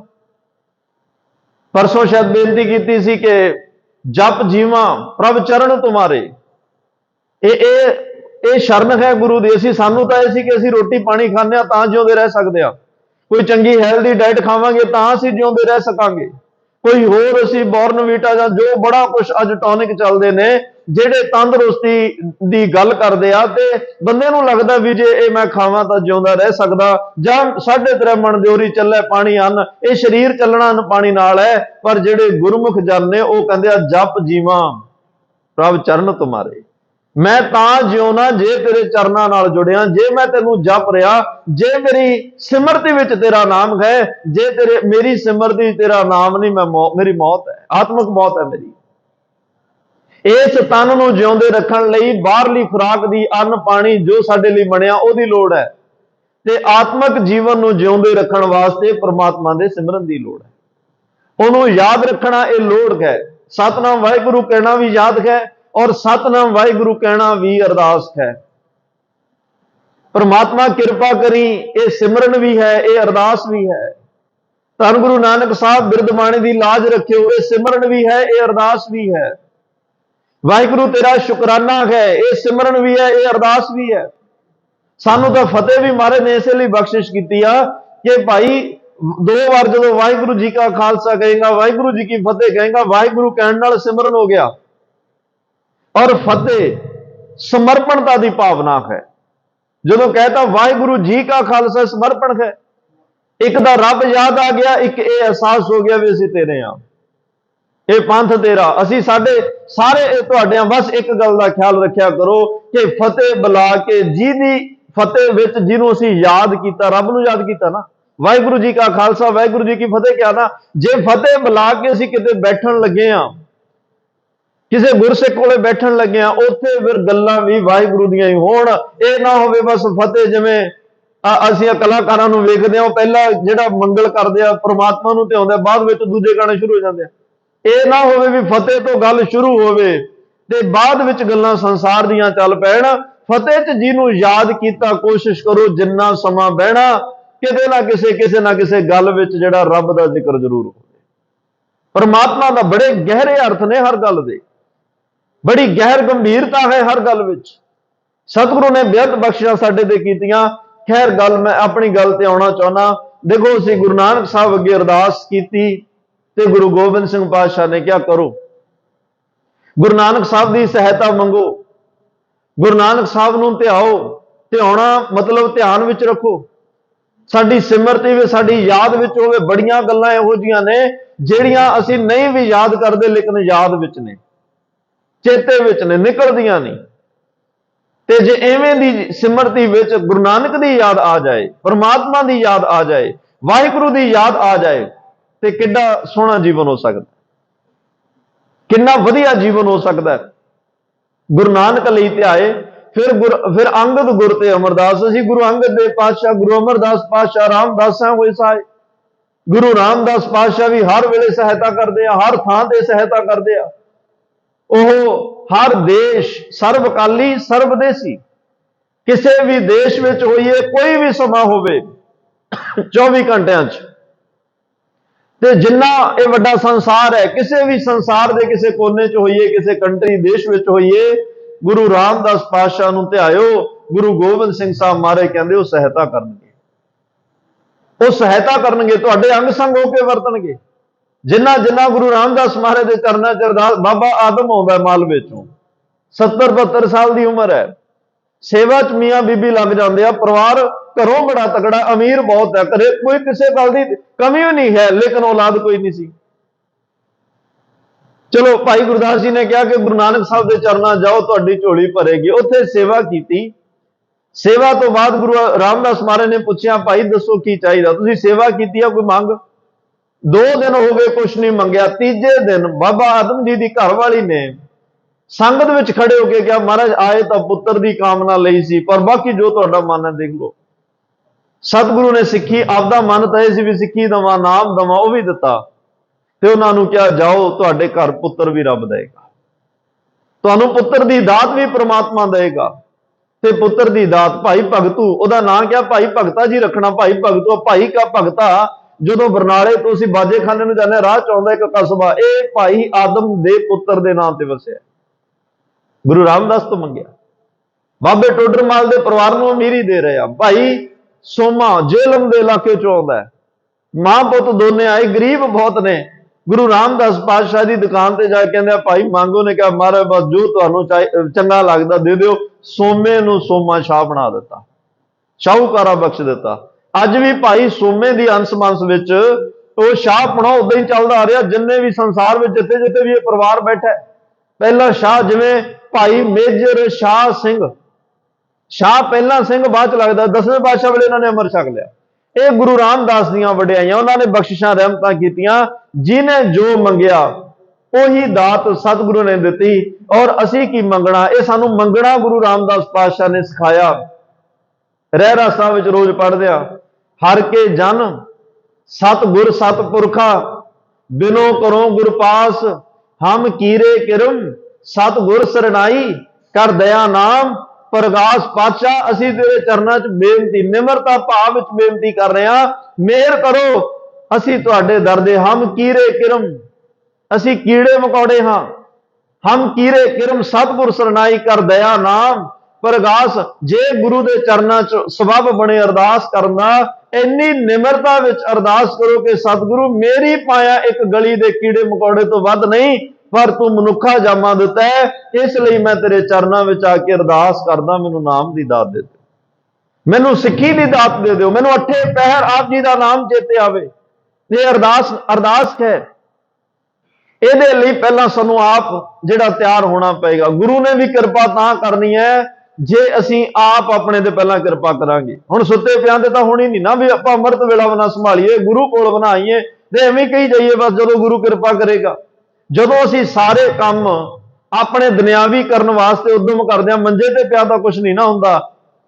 ਪ੍ਰਸ਼ਾਦਾ ਛਕਣਾ ਉਹਦੇ ਲਈ ਵੀ ਯਤਨ ਕਰਨਾ ਪੈਂਦਾ, ਚਾਹ ਬਣਾਉਣੀ ਪੀਣੀ ਉਹਦੇ ਲਈ ਵੀ ਉਦਮ ਕਰਨਾ ਹੈ। ਦਫ਼ਤਰ ਤੁਸੀਂ ਜਾਓਗੇ ਤਾਂ ਤਨਖਾਹ ਮਿਲਣੀ ਹੈ, ਨੌਕਰੀ ਤੇ ਜਾਓਗੇ ਤਾਂ ਤਨਖਾਹ ਮਿਲਣੀ ਹੈ, ਸਕੂਲ ਵਿੱਚ ਜਾਣਾ ਪਏਗਾ ਤਾਂ ਸਰਟੀਫਿਕੇਟ ਮਿਲਦੇ ਆ। ਜੇ ਸੰਸਾਰ ਦੇ ਹਰ ਕਰਮ ਲਈ ਉਦਮ ਹੈ, ਫਿਰ ਧਰਮ ਦੇ ਕਰਮ ਲਈ ਵੀ ਉਦਮ ਚਾਹੀਦਾ। ਪਹਿਲਾਂ ਆਪ ਨੂੰ ਮਿਹਰ ਕਰਨੀ ਪਏਗੀ। ਗੁਰੂ ਅਮਰਦਾਸ ਪਾਤਸ਼ਾਹ ਕੋਲੇ ਇੱਕ ਸਿੱਖ ਆਇਆ, ਕਹਿੰਦਾ ਜੀ ਕਿਰਪਾ ਕਰੋ, ਬਖਸ਼ਿਸ਼ ਕਰੋ, ਰਹਿਮਤ ਕਰੋ। ਸਤਿਗੁਰੂ ਪਾਤਸ਼ਾਹ ਕਹਿੰਦੇ ਭਾਈ ਪਹਿਲਾਂ ਆਪ ਆਪਣੇ ਤੇ ਕਿਰਪਾ ਕਰ, ਫੇਰ ਹੀ ਗੁਰੂ ਦੀ ਕਿਰਪਾ ਹੋਣੀ ਹੈ। ਕਿਰਪਾ ਦਾ ਮਤਲਬ ਕਰ ਆਪ, ਪਹਿਲਾਂ ਆਪ ਉਦਮ ਕਰ। ਉਹਨੇ ਕਿਹਾ ਮਹਾਰਾਜ ਮੇਰਾ ਮਨ ਨਹੀਂ ਟਿਕਦਾ। ਮਹਾਰਾਜ ਕਹਿੰਦੇ ਬੜਾ ਸੁਭਾਗਾ ਵੀ ਫਿਰ ਤਾਂ। ਉਹਨੂੰ ਲੱਗਿਆ ਵੀ ਸ਼ਾਇਦ ਗੁਰੂ ਸਾਹਿਬ ਸਮਝੇ ਨੇ। ਉਹ ਕਹਿੰਦਾ ਮਹਾਰਾਜ ਮੈਂ ਇਹ ਬੇਨਤੀ ਕਰੀ ਵੀ ਮੇਰਾ ਮਨ ਨਹੀਂ ਟਿਕਦਾ ਸਿਮਰਨ ਚ। ਸਤਿਗੁਰੂ ਕਹਿੰਦੇ ਮੈਂ ਤਾਂ ਹੀ ਤਾਂ ਕਹਿਣਾ ਤੂੰ ਬੜਾ ਸੁਭਾਗਾ ਹੈ, ਤੈਨੂੰ ਪਤਾ ਤਾਂ ਲੱਗ ਗਿਆ ਨਾ ਵੀ ਮਨ ਨਹੀਂ ਟਿਕਦਾ। ਇੱਥੇ ਬਹੁਤ ਨੇ ਜਿਨ੍ਹਾਂ ਨੂੰ ਪਤਾ ਹੀ ਨਹੀਂ ਲੱਗਿਆ ਹਾਲੇ ਤੱਕ ਮਨ ਨਹੀਂ ਟਿਕਦਾ, ਬਹੁਤ ਨੇ ਹਲੇ। ਤੈਨੂੰ ਇਹ ਪਤਾ ਲੱਗ ਗਿਆ ਜੇ ਬਿਮਾਰੀ ਲੱਭ ਗਈ ਉਹਦਾ ਹੱਲ ਵੀ ਹੋ ਜਾਏਗਾ, ਉਹਦਾ ਹੱਲ ਵੀ ਗੁਰੂ ਸਾਹਿਬ ਕਰ ਦੇਣਗੇ। ਖੈਰ ਭਾਈ ਗੁਰੂ ਰਾਮਦਾਸ ਮਹਾਰਾਜ ਦੇ ਚਰਨਾਂ ਬੇਅੰਤ ਇੱਕ ਲੰਬੀ ਕਤਾਰ ਹੈ ਸਿੱਖਾਂ ਦੀ। ਭਾਈ ਸਾਲੋ ਵਰਗੇ ਸਿੱਖ ਵੀ ਨੇ ਉੱਥੇ, ਜਿਨ੍ਹਾਂ ਨੇ ਅਰਦਾਸਾਂ ਕੀਤੀਆਂ ਤੇ ਗੁਰੂ ਸਾਹਿਬ ਨੇ ਉਹਨਾਂ ਦੀਆਂ ਅਰਦਾਸਾਂ ਦੀ ਲਾਜ ਰੱਖੀ ਔਰ ਇੰਨੀ ਬਚਨਾਂ ਵਿੱਚ ਤਾਕਤ ਪਾ ਦਿੱਤੀ, ਭਾਈ ਸਾਲੋ ਜਾ ਤੇਰੀ ਰਸਨਾ ਤੇ ਗੁਰੂ ਵਰਤੇਗਾ। ਜਿਹਨੂੰ ਕੱਲ ਜੋ ਵੀ ਬਚਨ ਕਰ ਦੇਗਾ, ਬਚਨ ਸਾਰਥਕ ਹੋਣ, ਕਿਸੇ ਦੇ ਭਲੇ ਲਈ ਹੋਣ, ਕਿਉਂਕਿ ਗੁਰੂ ਘਰ ਵਿੱਚ ਅਰਦਾਸ ਜੀਵਨ ਦਾਨ ਲਈ ਕੀਤੀ ਜਾਂਦੀ ਹੈ। ਇੱਥੇ ਸਰਬੱਤ ਦੇ ਭਲੇ ਲਈ ਅਰਦਾਸ ਕੀਤੀ ਜਾਂਦੀ ਹੈ। ਇੱਥੇ ਦੂਜੇ ਦਾ ਭਲਾ ਮੰਗਿਆ ਜਾਂਦਾ ਹੈ, ਕਿਉਂਕਿ ਤਾਂ ਹੀ ਮਹਾਰਾਜ ਨੇ ਕਿਹਾ ਨਾ ਉੱਚੇ ਚੜ ਕੇ ਦੇਖਿਆ ਤਾਂ ਘਰ ਘਰੇ ਹਾਂ। ਤਾਂ ਹੀ ਸਾਨੂੰ ਕਿਹਾ ਪੌੜੀਆਂ ਜਿਹੜੀਆਂ ਜਪਜੀ ਸਾਹਿਬ ਦੀਆਂ ਭਾਵੇਂ ਪੌੜੀਆਂ ਚਾਹੇ ਆਨੰਦ ਸਾਹਿਬ ਦੀਆਂ ਪੌੜੀਆਂ ਨੇ, ਇਹ ਪੌੜੀਆਂ ਸਾਨੂੰ ਚੜਨ ਵਾਸਤੇ ਕਿਹਾ, ਕੱਲੀਆਂ ਪੜਨ ਵਾਸਤੇ ਨਹੀਂ। ਚੜਨ ਦਾ ਅਰਥ ਕੀ ਹੁੰਦਾ ਵੀ ਜਿਵੇਂ ਜਿਵੇਂ ਬੰਦਾ ਪੌੜੀ ਚੜਦਾ ਹੈ ਉਹਨੂੰ ਆਪਣੇ ਘਰ ਤੋਂ ਬਾਹਰ ਵੀ ਨਜ਼ਰ ਆਉਣ ਲੱਗ ਪੈਂਦਾ, ਆਂਢ ਗੁਆਂਢ ਨਜ਼ਰ ਆਉਣ ਲੱਗ ਪੈਂਦਾ। ਜੋ ਛੱਤ ਤੇ ਚਲਿਆ ਜਾਂਦਾ ਫਿਰ ਦੂਰ ਤੱਕ ਨਿਗਾਹ ਵੱਜਦੀ ਹੈ। ਮਹਾਰਾਜ ਕਹਿੰਦੇ ਆਪਣੀ ਸੁਰਤ ਮਤ ਇੰਨੀ ਉੱਚੀ ਚੱਕ, ਹੁਣ ਜਿੰਨੀ ਦੇਰ ਤੱਕ ਤੂੰ ਪੌੜੀਆਂ ਨਹੀਂ ਚੜਿਆ ਕੱਲਾ ਆਪਣੇ ਲਈ ਤੇ ਆਪਣੇ ਪਰਿਵਾਰ ਲਈ ਅਰਦਾਸ ਕਰਦਾ ਸੀ, ਹੁਣ ਪੌੜੀਆਂ ਚੜ ਕੇ ਤੇਰੀ ਮਤ ਉੱਚੀ ਹੋ ਗਈ, ਬਾਣੀ ਨੇ ਤੇਰੀ ਮਤ ਉੱਚੀ ਕਰ ਦਿੱਤੀ, ਹੁਣ ਸਰਬੱਤ ਦੇ ਭਲੇ ਲਈ ਅਰਦਾਸ ਕਰ। ਗ੍ਰੰਥੀ ਸਿੰਘ ਵਿਚਾਰੇ ਇਹਨਾਂ ਦਾ ਧੰਨਵਾਦ ਕਰਿਆ ਕਰੋ, ਉਹਨਾਂ ਦਾ ਧੰਨਵਾਦ ਕਰਿਆ ਕਰੋ, ਹਰ ਪਿੰਡ ਦੇ ਗ੍ਰੰਥੀ ਸਿੰਘ ਦਾ। ਕਿਉਂ? ਅਸੀਂ ਉਹਨਾਂ ਨੂੰ ਉਸ ਚੀਜ਼ ਦੇ ਪੈਸੇ ਨਹੀਂ ਦਿੰਦੇ, ਠੀਕ ਹੈ, ਉਹ ਨਿਤਨੇਮ ਕਰਨਾ ਇੱਕ ਡਿਊਟੀ ਦੇ ਰਿਹਾ, ਉਹਦੀ ਤਨਖਾਹ ਦੇ ਰਿਹਾ, ਲੇਕਿਨ ਉਹ ਆਪਦੇ ਵੱਲੋਂ ਇੱਕ ਅਰਦਾਸ ਵਿੱਚ ਸ਼ਬਦ ਕਹਿੰਦਾ, ਧੰਨ ਗੁਰੂ ਗ੍ਰੰਥ ਸਾਹਿਬ ਮਹਾਰਾਜ ਨਗਰ ਖੇੜੇ 'ਚ ਸੁਖ ਸ਼ਾਂਤੀ ਰੱਖਿਓ। ਇਹਦੀ ਤਾਂ ਕੋਈ ਵੱਖਰੀ ਫੀਸ ਨਹੀਂ ਨਾ ਦਿੱਤੀ ਜਾਂਦੀ। ਕੋਈ ਵੀ ਉੱਥੇ ਸੰਗਤ ਵਿੱਚੋਂ ਕਮੇਟੀ ਮੈਂਬਰ ਆ ਕੇ ਹੱਥ ਵਿੱਚ ਪੈਸੇ ਨਹੀਂ ਫੜਾਉਂਦਾ ਕਿ ਭਾਈ ਸ਼ੁਕਰ ਹੈ ਤੇਰਾ, ਤੂੰ ਸਾਡੇ ਨਗਰ ਖੇੜੇ ਦੀ ਸੁੱਖ ਮੰਗ ਰਿਹਾ। ਬਿਨਾਂ ਕਿਸੇ ਸ਼ਰਤ ਤੋਂ, ਬਿਨਾਂ ਕਿਸੇ ਲਾਲਚ ਤੋਂ, ਕਿਉਂਕਿ ਗੁਰੂ ਨੇ ਸਿਖਾਇਆ। ਉਹ ਹਰ ਰੋਜ਼ ਜਪਜੀ ਸਾਹਿਬ ਦੀਆਂ ਪੌੜੀਆਂ ਪੜ੍ਹਦਾ ਤੇ ਚੜ੍ਹਦਾ ਵੀ ਹੈ। ਉਹ ਪੰਜ ਬਾਣੀਆਂ ਪੜ੍ਹਦਾ ਤੇ ਨਾਲ ਨਾਲ ਸੁਰਤ ਉੱਚੀ ਕਰਕੇ ਇੰਨੀ ਕੁ ਸਮਝ ਗ੍ਰੰਥੀ ਸਿੰਘ ਨੂੰ ਪੈ ਜਾਂਦੀ ਆ ਕਿ ਮੈਂ ਜਿਹੜੇ ਨਗਰ 'ਚ ਰਹਿ ਰਿਹਾ, ਹੁਣ ਇਹ ਨਗਰ ਮੇਰਾ ਹੈ ਤੇ ਮੈਂ ਇਸ ਨਗਰ ਖੇੜੇ ਦੀ ਸੁੱਖ ਸ਼ਾਂਤੀ ਮੰਗਣੀ। ਉਸ ਨਗਰ 'ਚ ਉਹ ਲੋਕ ਵੀ ਆ ਜਿਹੜੇ ਗੁਰੂ ਘਰ ਕਦੇ ਆਉਂਦੇ ਹੀ ਨਹੀਂ, ਹੋਰ ਧਰਮਾਂ ਨਾਲ ਸੰਬੰਧਿਤ ਵੀ ਹੋ ਸਕਦੇ ਆ, ਗੁਰੂ ਘਰ ਦੇ ਦੁਖੀ ਵੀ ਹੋ ਸਕਦੇ ਆ, ਪੰਥ ਵਿਰੋਧੀ ਵੀ ਹੋ ਸਕਦੇ ਆ, ਪਰ ਸਰਬ ਸਾਂਝੀਵਾਲਤਾ ਦੀ ਅਰਦਾਸ ਹੈ। ਤੇਰੇ ਭਾਣੇ ਸਰਬੱਤ ਦਾ ਭਲਾ ਇਹ ਕਨਸੈਪਟ ਹੈ। ਇੱਥੇ ਤਾਂ ਕਹਿਣਾ ਹੀ ਪਏਗਾ ਕਿਹਾ ਜਾਂਦਾ ਹੈ ਸਭੇ ਜੀ ਸੰਭਾਲ ਆਪਣੀ ਮਿਹਰ ਕਰ। ਆਹੀ ਤਾਂ ਵਿਲੱਖਣਤਾ ਹੈ ਨਾ ਸਿੱਖ ਧਰਮ ਦੀ, ਆਹੀ ਵਿਲੱਖਣਤਾ ਹੈ ਗੁਰੂ ਨਾਨਕ ਦੇ ਦਰ ਦੀ। ਇੱਥੇ ਜਿਹੜਾ ਵੀ ਅਰਦਾਸ ਵਿੱਚ ਆ ਕੇ ਖੜ ਗਿਆ ਤੇ ਉਹਦੇ ਲਈ ਤਾਂ ਸੁੱਖ ਮੰਗਿਆ ਹੀ ਜਾਣਾ ਹੈ, ਉਹਦੇ ਲਈ ਉਹਦੇ ਘਰ ਪਰਿਵਾਰ ਦੀ ਸੁੱਖ ਸ਼ਾਂਤੀ ਤਾਂ ਮੰਗੀ ਜਾਣੀ ਆ। ਪਾਤਸ਼ਾਹ ਜਿੰਨੇ ਤੇਰੇ ਚਰਨਾਂ 'ਚ ਆਏ ਆ ਸਭ ਤੇ ਮਿਹਰ ਕਰੀ, ਸਭ ਤੇ ਕਿਰਪਾ ਕਰੀ। ਤੋ ਬੜੀ ਵੱਡੀ ਗੱਲ ਹੈ। ਖੈਰ ਅੱਜ ਅਸੀਂ ਰਾਮਦਾਸੈ ਹੋਈ ਸਹਾਏ ਅਰਜੁਨ ਹਰ ਗੋਬਿੰਦ ਨੂੰ ਸਿਮਰੋ। ਚਲੋ ਇੱਕੋ ਹੀ ਲਾਈਨ, ਇੱਕ ਪੰਕਤੀ ਵਿੱਚ ਹੈ ਸਾਰਾ। ਧੰਨ ਗੁਰੂ ਅਰਜਨ ਦੇਵ ਪਾਤਸ਼ਾਹ ਮਹਾਰਾਜ ਕਹਿੰਦੇ ਜਦੋਂ ਜਨ ਬਣ ਕੇ ਅਰਦਾਸ ਕੋਈ ਕਰਦਾ ਹੈ, ਗੁਰੂ ਅਰਜਨ ਸਾਹਿਬ ਕਹਿ ਰਹੇ, ਅੱਜ ਅਸੀਂ ਗੁਰੂ ਅਰਜਨ ਸਾਹਿਬ ਮਹਾਰਾਜ ਦੇ ਦਰਸ਼ਨ ਕਰਨੇ ਆ। ਅਰਦਾਸ, ਕਿਉਂਕਿ ਗੁਰੂ ਗੋਬਿੰਦ ਸਿੰਘ ਪਾਤਸ਼ਾਹ ਨੇ ਇਹ ਇਬਾਰਤ ਲਿਖੀ ਹੈ ਅਰਦਾਸ ਦੀ। ਇਹ ਪਹਿਲੀ ਪੌੜੀ ਵਿੱਚ 9 ਪਾਤਸ਼ਾਹੀਆਂ ਦਾ ਜ਼ਿਕਰ ਹੋ ਰਿਹਾ ਹੈ। ਤਾਂ ਮਹਾਰਾਜ ਕਹਿੰਦੇ ਜਿਹੜੀ ਜਨ ਬਣ ਕੇ ਅਰਦਾਸ ਕੀਤੀ ਜਾਵੇ ਭਾਈ, ਉਹ ਜ਼ਰੂਰ ਪੂਰੀ ਹੁੰਦੀ ਹੈ। ਬਿਰਥੀ ਕਦੇ ਨਾ ਹੋਵੇ ਜਨ ਕੀ ਅਰਦਾਸ। ਨਾਨਕ ਜੋਰ ਗੋਬਿੰਦ ਕਾ ਪੂਰਨ ਗੁਣਤਾਸ। ਜਿਹੜੀ ਉਹ ਗੁਣਾਂ ਦਾ ਖਜ਼ਾਨਾ ਹੈ ਪ੍ਰਮਾਤਮਾ, ਉਸ ਗੋਬਿੰਦ ਦਾ ਜ਼ੋਰ ਹੋਵੇ, ਫਿਰ ਅਰਦਾਸ ਪੂਰੀ ਕਿਉਂ ਨਹੀਂ ਹੋਏਗੀ। ਲੇਕਿਨ ਅਰਦਾਸ ਕਰਨ ਵਾਲਾ ਜਨ ਹੋਵੇ, ਸੇਵਕ ਹੋਵੇ। ਪਿਛਲੇ ਦਿਨਾਂ 'ਚ ਬੇਨਤੀ ਕਰੀ ਸੀ, ਜਨ ਕਿਹੋ ਜਿਹਾ ਹੁੰਦਾ, ਸੇਵਕ ਕਿਹੋ ਜਿਹਾ ਹੁੰਦਾ। ਜਦੋਂ ਉਹ ਜਿਹਾ ਸੇਵਕ ਅਰਦਾਸ ਕਰਦਾ, ਉਹ ਵਿਅਰਥ ਨਹੀਂ ਜਾਂਦੀ। ਗੁਰੂ ਅਰਜਨ ਸਾਹਿਬ ਤਾਂ ਦੇਖੋ ਨਿਮਰਤਾ ਦੇ ਸ਼ਬਦ, ਉਹ ਕਹਿੰਦੇ ਆ ਪ੍ਰਮਾਤਮਾ ਵਡਿਆਈ ਦੇਵੇ ਤਾਂ ਉਹਦਾ ਸ਼ੁਕਰਾਨਾ ਕਰਦੇ ਨੇ। ਗੁਰੂ ਅਰਜਨ ਦੇਵ ਪਾਤਸ਼ਾਹ ਸਾਨੂੰ ਸ਼ੁਕਰਾਨਾ ਕਰਨਾ ਦੱਸਦੇ। ਉਹ ਕਹਿੰਦੇ ਆ ਮਹਾਰਾਜ ਇਹ ਵਡਿਆਈ ਮੇਰੇ ਨਾਮ ਦੀ ਨਹੀਂ, ਤੇਰੇ ਨਾਮ ਦੀ ਹੈ। ਤੇਰਾ ਨਾਮ ਤਾਂ ਆਦ ਸੱਚ, ਜੁਗਾਦ ਸੱਚ, ਖੈ ਪੀ ਸੱਚ, ਨਾਨਕ ਹੋਸੀ ਵੀ ਸੱਚ, ਸਤ ਨਾਮ ਤੇਰਾ ਪਰਾ ਪੁਰਬਲਾ। ਇਹ ਤਾਂ ਬੜਾ ਪੁਰਾਤਨ ਨਾਮ ਹੈ, ਇਸ ਲਈ ਤੇਰੇ ਨਾਮ ਦੀ ਵਡਿਆਈ ਹੈ। ਤੇਰਾ ਨਾਮ ਤਾਂ ਆਦ ਤੋਂ ਹੈ, ਮੇਰਾ ਨਾਮ ਤਾਂ ਉਸ ਦਿਨ ਰੱਖਿਆ ਜਦੋਂ ਮੈਂ ਸਰੀਰ ਲੈ ਕੇ ਦੁਨੀਆ ਤੇ ਆਇਆ। ਤੇ ਫਿਰ ਆਇਆ ਗਿਆ ਮੂਆ ਨਾਉ, ਜਦੋਂ ਦੁਨੀਆ ਤੋਂ ਜਾਣਾ ਸਰੀਰ ਨਾਲ ਨਾਮ ਵੀ ਖਤਮ। ਕਿੰਨੀ ਦੁਨੀਆ ਚਲੇਗੀ, ਕਿੰਨਿਆਂ ਨੂੰ ਲੋਕ ਜਾਣਦੇ ਆ ਜਿਨ੍ਹਾਂ ਨੇ ਪੰਥ ਲਈ, ਦੇਸ਼ ਲਈ, ਕੌਮ ਲਈ, ਮਾਨਵਤਾ ਲਈ, ਮਨੁੱਖਤਾ ਲਈ ਕੁਝ ਕੀਤਾ, ਉਹਨਾਂ ਨੂੰ ਯਾਦ ਕੀਤਾ ਜਾਂਦਾ। ਉਹ ਜੋ ਬੋਲ ਕਹਿ ਕੇ ਗਿਆ ਉਹ ਪੜ੍ਹਾਏ ਜਾਂਦੇ ਆ, ਬੱਚਿਆਂ ਨੂੰ ਦੱਸੇ ਜਾਂਦੇ ਆ, ਕਥਾ ਵਿੱਚ ਕੋਟ ਕੀਤੇ ਜਾਂਦੇ ਆ। ਉਹਨਾਂ ਲੋਕਾਂ ਦੇ ਬੋਲ, ਉਹਨਾਂ ਦੇ ਜੀਵਨ ਨੂੰ ਕੋਟ ਕੀਤਾ ਜਾਂਦਾ ਹੈ ਜਿਨ੍ਹਾਂ ਨੇ ਸਮਾਜ ਲਈ ਕੁਝ ਕੀਤਾ, ਮਾਨਵਤਾ ਲਈ ਕੁਝ ਕੀਤਾ, ਲੋੜਵੰਦਾਂ ਲਈ ਕੁਝ ਕੀਤਾ ਔਰ ਸਰਬੱਤ ਦੇ ਭਲੇ ਨੂੰ ਮੰਗਿਆ ਵੀ ਤੇ ਕੀਤਾ ਵੀ।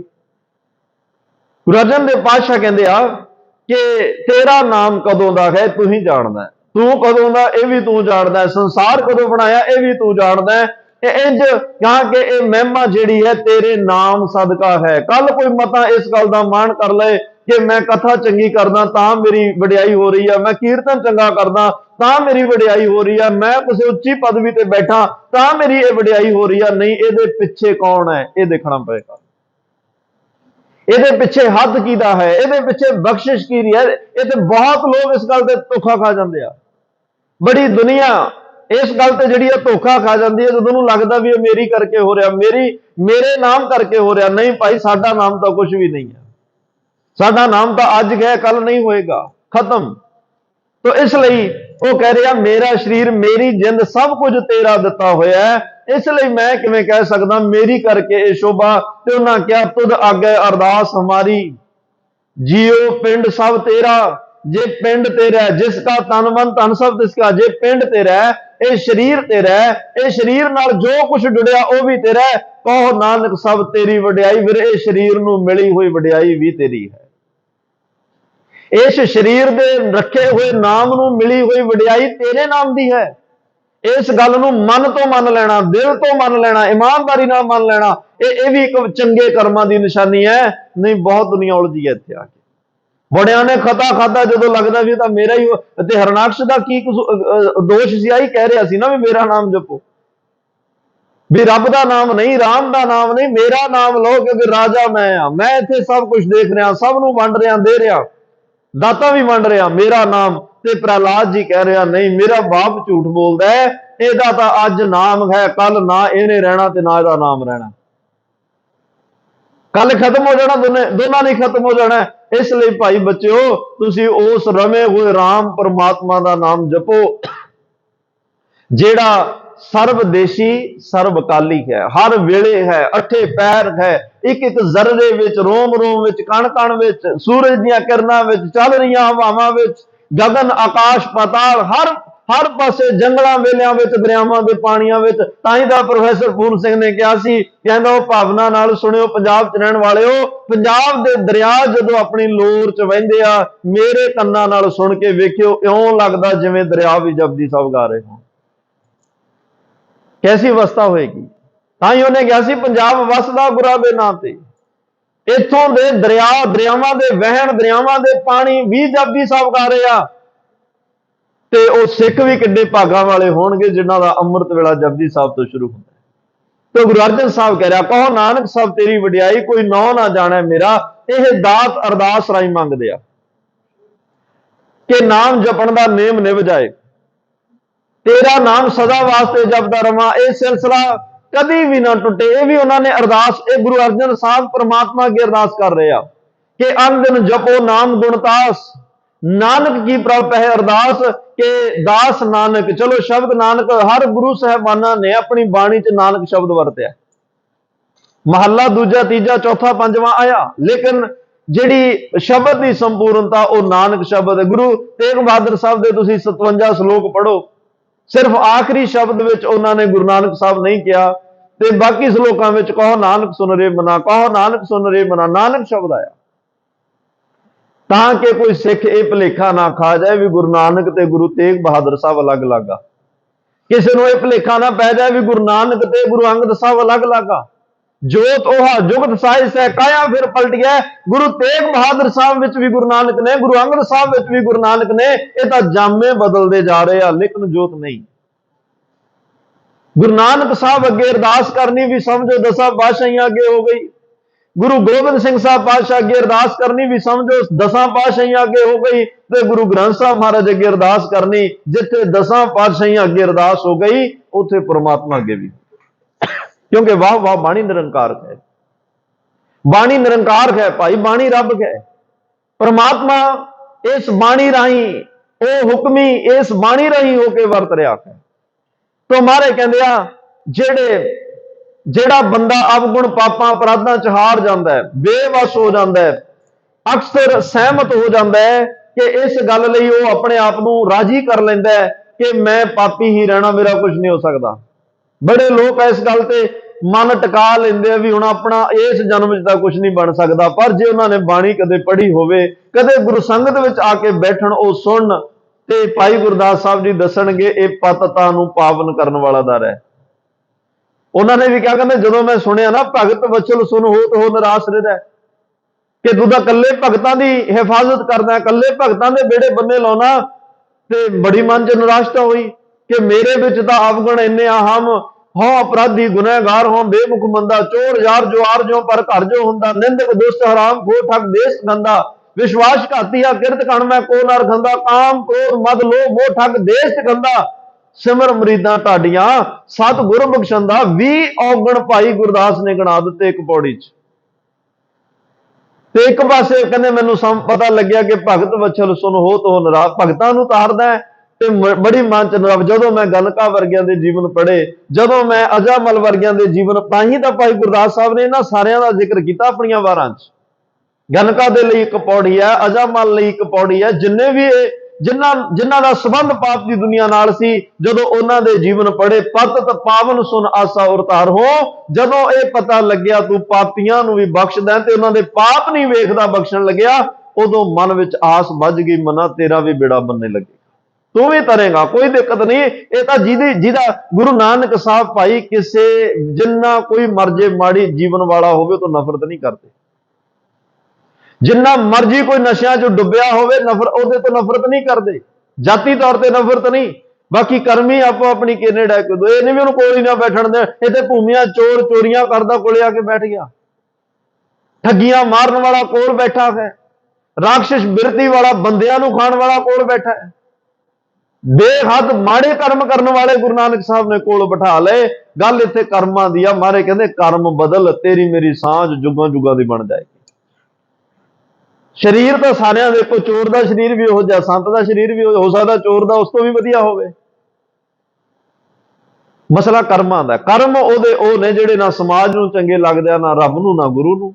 ਇੱਕ ਮਹਾਂਪੁਰਸ਼ ਕੋਲੇ ਕਰਮ ਰੱਬ ਨੇ ਉਹ ਦਿੱਤੇ ਜਿਹੜੇ ਸਮਾਜ ਨੂੰ ਵੀ ਚੰਗੇ ਲੱਗਦੇ ਆ, ਗੁਰੂ ਨੂੰ ਵੀ ਚੰਗੇ ਲੱਗਦੇ ਆ, ਰੱਬ ਨੂੰ ਵੀ ਚੰਗੇ ਲੱਗਦੇ ਆ। ਗੁਰੂ ਅਰਜਨ ਸਾਹਿਬ ਕਹਿ ਰਹੇ ਆ ਭਾਈ, ਜਿਹੜਾ ਸਤਿਗੁਰੂ ਅੱਗੇ ਅਰਦਾਸ ਕਰਦਾ ਉਹਦੇ ਸਾਰੇ ਪਾਪ ਮੁੱਕ ਜਾਂਦੇ ਆ, ਸਾਰੇ ਅਪਰਾਧ ਉਹਦੇ ਖਤਮ ਹੋ ਜਾਂਦੇ ਆ।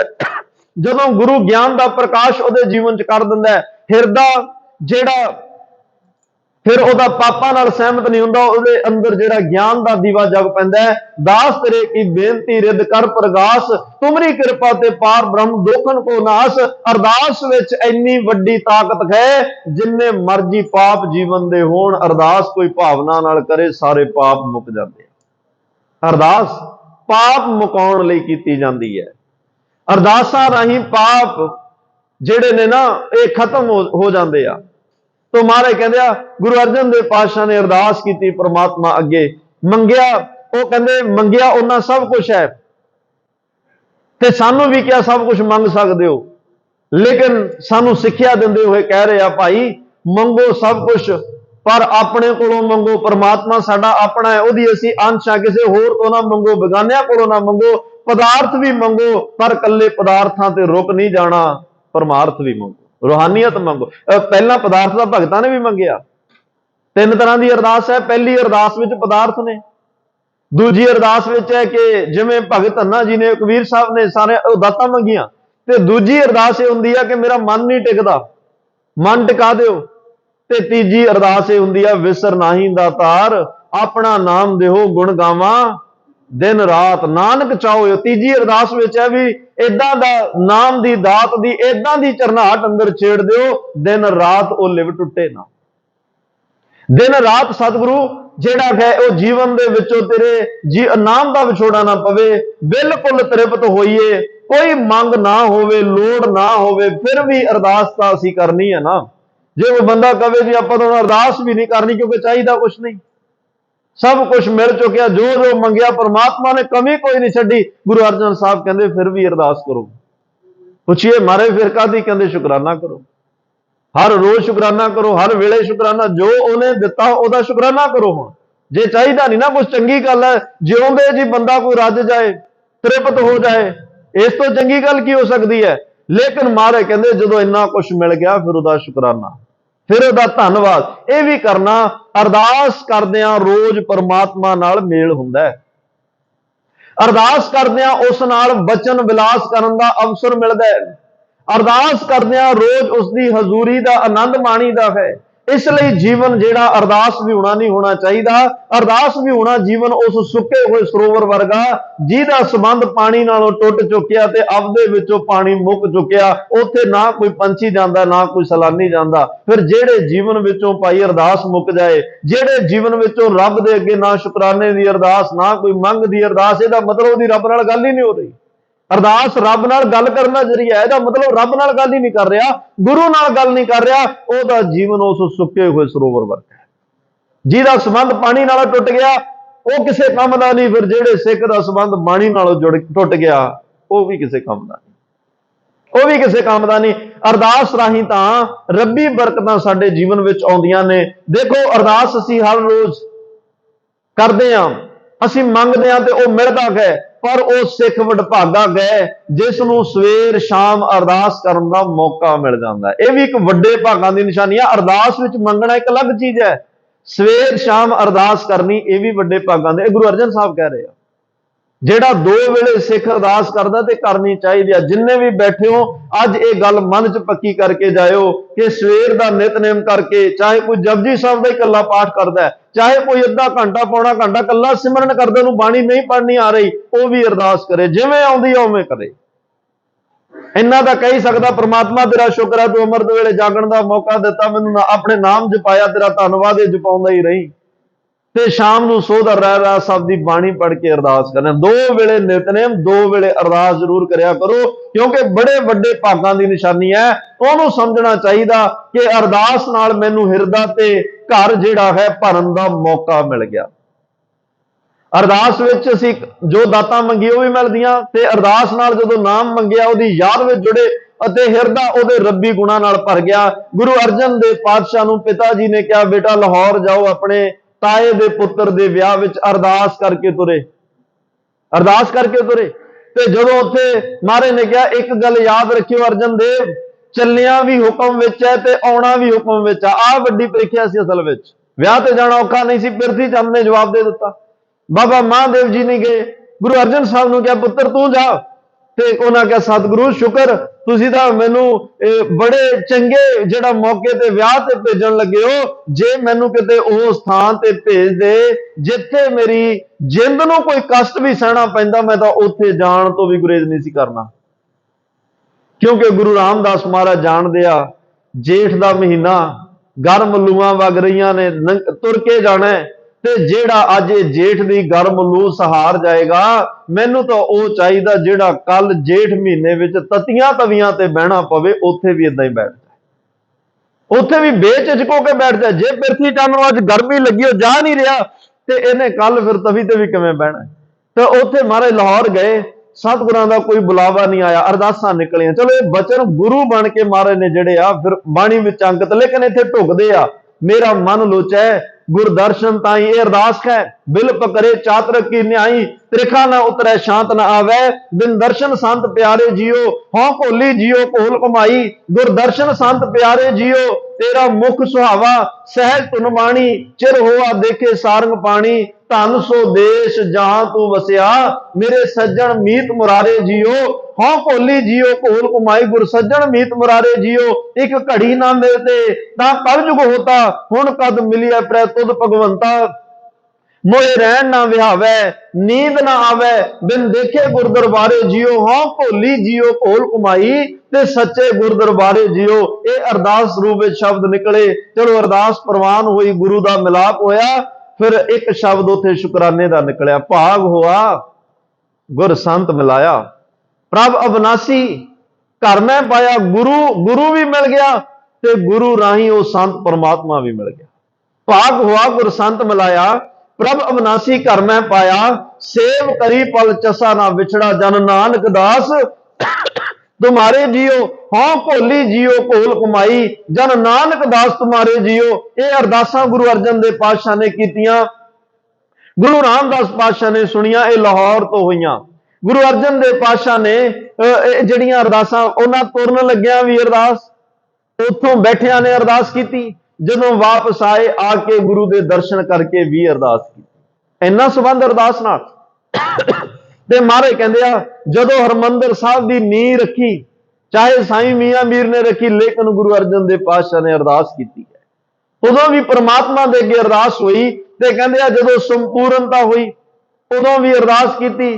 ਤੇ ਜਦੋਂ ਕਹਿੰਦੇ ਆ ਗੁਰੂ ਗ੍ਰੰਥ ਸਾਹਿਬ ਮਹਾਰਾਜ ਦੀ ਸੰਪਾਦਨਾ ਲਿਖਾਈ ਸ਼ੁਰੂ ਕੀਤੀ, ਉਦੋਂ ਵੀ ਅਰਦਾਸ ਕੀਤੀ। ਤੇ ਜਦੋਂ ਇਹ ਸੰਪਾਦਨਾ ਸੰਪੂਰਨ ਹੋ ਗਈ, ਉਦੋਂ ਵੀ ਅਰਦਾਸ ਕੀਤੀ। ਬਲਕਿ ਉਹ ਅਰਦਾਸ ਦੇ ਸ਼ਬਦ ਗੁਰੂ ਗ੍ਰੰਥ ਸਾਹਿਬ ਵਿੱਚ ਦਰਜ ਕਰ ਦਿੱਤੇ, ਤੇਰਾ ਕੀਤਾ ਜਾਤੋ ਨਹੀਂ, ਮੈਨੂੰ ਜੋ ਕਿਤ ਹੋਈ, ਮੈਂ ਨਿਰਗੁਣ ਆਰੇ ਕੋ ਗੁਣ ਨਹੀਂ। ਆਪੇ ਤਰਸ ਪਈ ਤਰਸ ਪਿਆ ਮਿਹਰਮਤ ਹੋਈ, ਸਤਿਗੁਰ ਸੱਜਣ ਮਿਲਿਆ, ਨਾਨਕ ਨਾਮ ਮਿਲੇ ਤਾਂ ਜੀਵਾ, ਤਨ ਮਨ ਥੀ ਵਹਿ ਰਿਹਾ। ਐਡਾ ਸੰਬੰਧ ਅਰਦਾਸ ਨਾਲ। ਗੁਰੂ ਬਣਦੇ ਆ।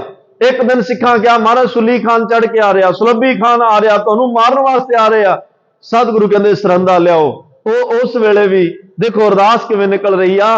ਉਹ ਕਹਿੰਦੇ ਆ, ਪ੍ਰਥਮੇ ਮਤਾ ਜੇ ਪਤਰੀ ਚਲਾਵੋ, ਦੁਤੀਏ ਮਤਾ ਦੋ ਮਾਨਕ ਪਹੁੰਚਾਵੋ, ਤ੍ਰਿਤੀਏ ਮਤਾ ਕਿਛ ਕਰੋ ਉਪਾਇਆ। ਲੇਕਿਨ ਗੁਰੂ ਅਰਜਨ ਸਾਹਿਬ ਇੰਨਾ ਪਰਮਾਤਮਾ ਨੂੰ ਸਮਰਪਿਤ ਹੋ ਚੁੱਕਿਆ, ਉਹ ਕਹਿੰਦੇ ਨਹੀਂ, ਮੈਂ ਸਭ ਕਿਛ ਛੋੜ ਪ੍ਰਭ ਤੂੰ ਹੀ ਤੇ ਆਇਆ। ਜੇ ਬਾਬਾ ਪਿਰਥੀ ਚੰਦ ਵਾਰ-ਵਾਰ ਹਮਲੇ ਕਰ ਰਿਹਾ ਗੁਰੂ ਹਰਗੋਬਿੰਦ ਸਾਹਿਬ ਨੂੰ ਖਤਮ ਕਰਨ ਵਾਸਤੇ, ਉਦੋਂ ਇੱਕ ਦਿਨ ਵੀ ਇਹੋ ਜਿਹਾ ਨਹੀਂ ਜਿੱਦੇ ਗੁਰੂ ਅਰਜਨ ਸਾਹਿਬ ਨੇ ਆਪਣੇ ਭਰਾ ਨੂੰ ਕੋਲ ਉਲਾਂਭਾ ਦਿੱਤਾ ਹੋਵੇ, ਉਹਦੇ ਘਰ ਉਲਾਂਭਾ ਦਿੱਤਾ ਹੋਵੇ। ਬਲਕਿ ਪੁੱਤ ਆਇਆ ਘਰ ਚ, ਕਿਉਂਕਿ ਇਹ ਪੁੱਤ ਵੀ ਅਰਦਾਸ ਵਿੱਚੋਂ ਹੈ। ਗੁਰੂ ਅਰਜਨ ਸਾਹਿਬ ਨੂੰ ਮਾਤ ਗੰਗਾ ਨੇ ਕਿਹਾ, ਦੁਨੀਆ ਦੇ ਘਰਾਂ ਨੂੰ ਭਾਗ ਲਾਉਣ ਵਾਲਿਓ, ਇੱਕ ਦੀਵਾ ਆਪਣੇ ਘਰ ਵੀ ਬਲਣਾ ਚਾਹੀਦਾ। ਪੁੱਤ ਆਵੇ, ਮਹਾਰਾਜ ਕਹਿੰਦੇ ਪੁੱਤ ਚਾਹੀਦਾ, ਜਾ ਇਸ ਘਰ ਦੇ ਆਦ ਸਿੱਖ ਬਾਬਾ ਬੁੱਢਾ ਜੀ ਕੋਲ ਜਾ ਕੇ ਅਰਦਾਸ ਕਰਾ। ਉੱਥੇ ਗਏ।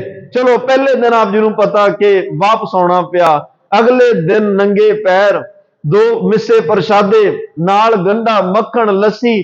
ਜਿਵੇਂ ਆਪ ਜੀ ਨੂੰ ਪਤਾ ਪਿੰਡਾਂ 'ਚ ਬੀਬੀਆਂ ਖੇਤ ਵਿੱਚ ਕੰਮ ਕਰਨ ਵਾਲਿਆਂ ਲਈ ਪੌਣੇ 'ਚ ਬੰਨ ਕੇ ਪ੍ਰਸ਼ਾਦਾ ਲਿਜਾਂਦੀਆਂ, ਮਾਤ ਗੰਗਾ ਐਵੇਂ ਗਏ। ਇੱਕ ਦਾਸੀ ਨਾਲ ਗਏ। ਤੇ ਉਸ ਦਿਨ ਬਾਬਾ ਬੁੱਢਾ ਜੀ ਨੇ ਕਿਹਾ, ਮਾਂ ਨੂੰ ਪਤਾ ਪੁੱਤ ਨੂੰ ਭੁੱਖ ਲੱਗੀ ਤੇ ਤੂੰ ਮਾਂ ਬਣ ਕੇ ਪ੍ਰਸ਼ਾਦਾ ਲੈ ਕੇ ਆਈਆਂ। ਤੇ ਇੰਨੇ ਖੁਸ਼ ਨੇ ਬਾਬਾ ਬੁੱਢਾ ਜੀ। ਤੇ ਮਾਤ ਗੰਗਾ ਨੇ ਉਹਨਾਂ ਦਾ ਹਾਵ ਭਾਵ ਵੇਖ ਕੇ ਬੜੀ ਨਿਮਰਤਾ ਵਿੱਚ ਕਿਹਾ, ਸਾਈਂ ਵਾਲਿਓ, ਤੁਹਾਡੀ ਖੁਦਾ ਤੱਕ, ਤੁਹਾਡੀ ਰੱਬ ਤੱਕ ਪਹੁੰਚ ਹੈ, ਤੁਹਾਡੀ ਪਰਮਾਤਮਾ ਤੱਕ ਪਹੁੰਚ ਹੈ, ਤੁਹਾਡੀ ਉਸ ਅਕਾਲ ਪੁਰਖ ਤੱਕ ਪਹੁੰਚ ਹੋ। ਇੰਨੀਆਂ ਪਹੁੰਚਾਂ ਵਾਲਿਓ, ਇੱਕ ਅਰਦਾਸ ਤਾਂ ਕਰੋ ਨਾ, ਸਾਡੇ ਘਰ ਪਰਮਾਤਮਾ ਕੋਈ ਮਹਾਬਲੀ ਪੁੱਤਰ ਦਾ ਉਹਦੀ ਆਮਦ ਕਰੇ, ਉਹਨੂੰ ਭੇਜੇ। ਤੇ ਇੱਕੇ ਦਮ ਇਹ ਸ਼ਬਦ ਸੁਣੇ, ਬਾਬਾ ਬੁੱਢਾ ਸਾਹਿਬ ਬੜੀ ਗਹਿਰ ਗੰਭੀਰਤਾ ਵਿੱਚ ਆ ਗਏ। ਇੰਨਾ ਚਿਹਰੇ ਤੇ ਜਾਓ ਜਲਾਲ ਨਾਲ ਪ੍ਰਸ਼ਾਦਾ ਛਕ ਰਿਹਾ। ਤੇ ਇੱਕਦਮ ਗੰਢਾ ਜਿਹੜਾ ਹੱਥ 'ਚ ਉਹਨੂੰ ਮੁੱਕੀ ਮਾਰ ਕੇ ਭੰਨਿਆ ਤੇ ਨਾਲ ਕਿਹਾ, ਮਾਂ ਜਾਂ ਤੇਰੇ ਘਰ ਵਿੱਚ ਐਡਾ ਮਹਾਬਲੀ ਪ੍ਰਤਾਪੀ ਯੋਧਾ ਪਰਉਪਕਾਰੀ ਪੈਦਾ ਹੋਏਗਾ, ਜਿਵੇਂ ਮੈਂ ਮੁੱਕੀ ਮਾਰ ਕੇ ਗੰਢੇ ਦਾ ਸਿਰ ਭੰਨ ਦਿੱਤਾ, ਵੱਡੇ ਵੱਡੇ ਦਲਾਂ ਨੂੰ ਭੰਨਣ ਵਾਲਾ ਹੋਏਗਾ, ਵੱਡੇ ਵੱਡੇ ਦਰਵਾਣਿਆਂ ਦੇ ਸਿਰ ਇਸੇ ਤਰ੍ਹਾਂ ਹੀ ਭੰਨੇਗਾ। ਇਹ ਅਰਦਾਸ ਸੀ। ਇਹ ਕਹਿੰਦੇ ਨੇ ਅਰਦਾਸ, ਦੇਖੋ ਗੁਰੂ ਗੁਰਸਿੱਖਾਂ ਅੰਦਰ ਸਤਿਗੁਰੂ ਵਰਤੈ, ਪ੍ਰਭ ਜੀ ਵਸੈ ਸਾਧ ਕੀ ਰਸਨਾ, ਬ੍ਰਹਮ ਗਿਆਨੀ ਦੀ ਰਸਨਾ ਤੇ ਭਾਈ ਗੁਰੂ ਵਸਦਾ ਹੈ, ਪ੍ਰਮਾਤਮਾ ਵਸਦਾ ਹੈ। ਉਹਦੀ ਅੱਜ ਉਸ ਆਦ ਸਿੱਖ ਦੀ ਅਰਦਾਸ ਸੁਣੀ। ਸਾਲ ਬਾਅਦ ਗੁਰੂ ਹਰਗੋਬਿੰਦ ਸਾਹਿਬ ਦਾ ਪ੍ਰਕਾਸ਼ ਹੁੰਦਾ, ਨਾਮ ਵੀ ਬਾਬਾ ਬੁੱਢਾ ਜੀ ਰੱਖਦੇ ਆ, 64 ਵਿਦਿਆ ਗੁਰੂ ਹਰਗੋਬਿੰਦ ਸਾਹਿਬ ਨੂੰ ਬਾਬਾ ਬੁੱਢਾ ਜੀ ਸਿਖਾਉਂਦੇ ਆ। ਖੈਰ ਪ੍ਰਿਥੀ ਚੰਦ ਬੜੇ ਹਮਲੇ ਕਰਦਾ, ਇੱਕ ਦਿਨ ਘਬਰਾਏ ਨਹੀਂ। ਜੇ ਸੀਤਲਾ ਨਿਕਲੀ, ਬੜਿਆਂ ਨੇ ਕਿਹਾ ਜੀ ਸੀਤਲਾ ਮਾਤਾ ਦੀ ਪੂਜਾ ਕਰੀ ਆ, ਮਾਰੇ ਕਹਿੰਦੇ ਨਹੀਂ, ਬਸ ਪ੍ਰਮਾਤਮਾ ਅੱਗੇ ਅਰਦਾਸ ਹੈ। ਪਾਰ ਬ੍ਰਹਮ ਜਿਹੜਾ ਹੈ ਉਹ ਐਡਾ ਸਦ ਬਖਸ਼ੰਦ ਹੈ, ਜਿਹਨੇ ਇੰਨੀ ਵਾਰੀ ਮੇਰੇ ਪੁੱਤ ਦੇ ਆਈ ਹੋਈ ਮੌਤ ਨੂੰ ਮੋੜ ਦਿੱਤਾ, ਇਹ ਤੋਂ ਵੀ ਉਹੀ ਬਚਾਏਗਾ।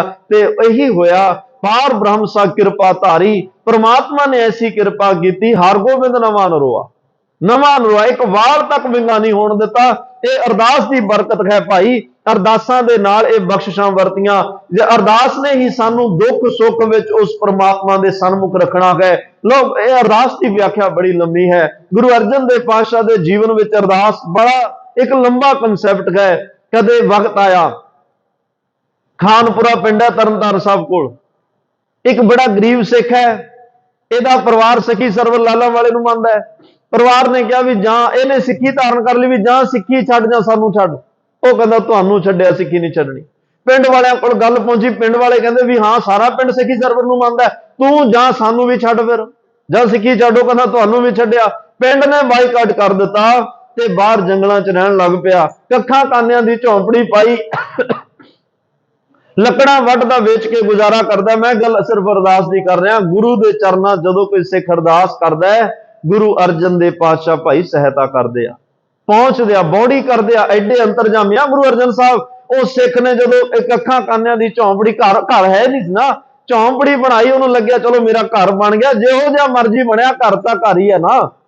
ਟੁੱਟਿਆ ਜਿਹਾ ਮੰਜਾ, ਫਟੀ ਜੀ ਚਾਦਰ ਵਿਛਾਈ। ਜਦੋਂ ਸਾਰੀ ਤਿਆਰੀ ਕਰਕੇ ਤੇ ਬਾਹਰ ਫਿਰ ਕੰਮ ਲਈ ਗਿਆ, ਜਦੋਂ ਘਰ ਵਿੱਚ ਵੜਨ ਲੱਗਿਆ, ਇੱਕਦਮ ਯਾਦ ਆ ਗਿਆ ਵੀ ਨਹੀਂ, ਜਦੋਂ ਗੁਰੂ ਏਦਾਂ ਦੀ ਦਾਤ ਬਖਸ਼ਦਾ ਨਾ, ਘਰ ਬਖਸ਼ੇ ਕੁਛ ਬਖਸ਼ੇ, ਸਿੱਖ ਦਾ ਕੰਮ ਹੈ ਪਹਿਲਾਂ ਗੁਰੂ ਨੂੰ ਘਰ ਵਿੱਚ ਲੈ ਕੇ ਆਵੇ, ਗੁਰੂ ਨੂੰ ਸੱਦਾ ਦੇਵੇ, ਗੁਰੂ ਦੀ ਸੰਗਤ ਨੂੰ ਸੱਦਾ ਦੇਵੇ, ਕੀਰਤਨ ਹੋਵੇ, ਬਾਣੀ ਦਾ ਜਾਪ ਹੋਵੇ, ਅਰਦਾਸ ਹੋਵੇ, ਲੰਗਰ ਚੱਲੇ, ਫਿਰ ਅਸੀਂ ਗ੍ਰਹਿ ਪ੍ਰਵੇਸ਼ ਕਰਨਾ ਹੈ।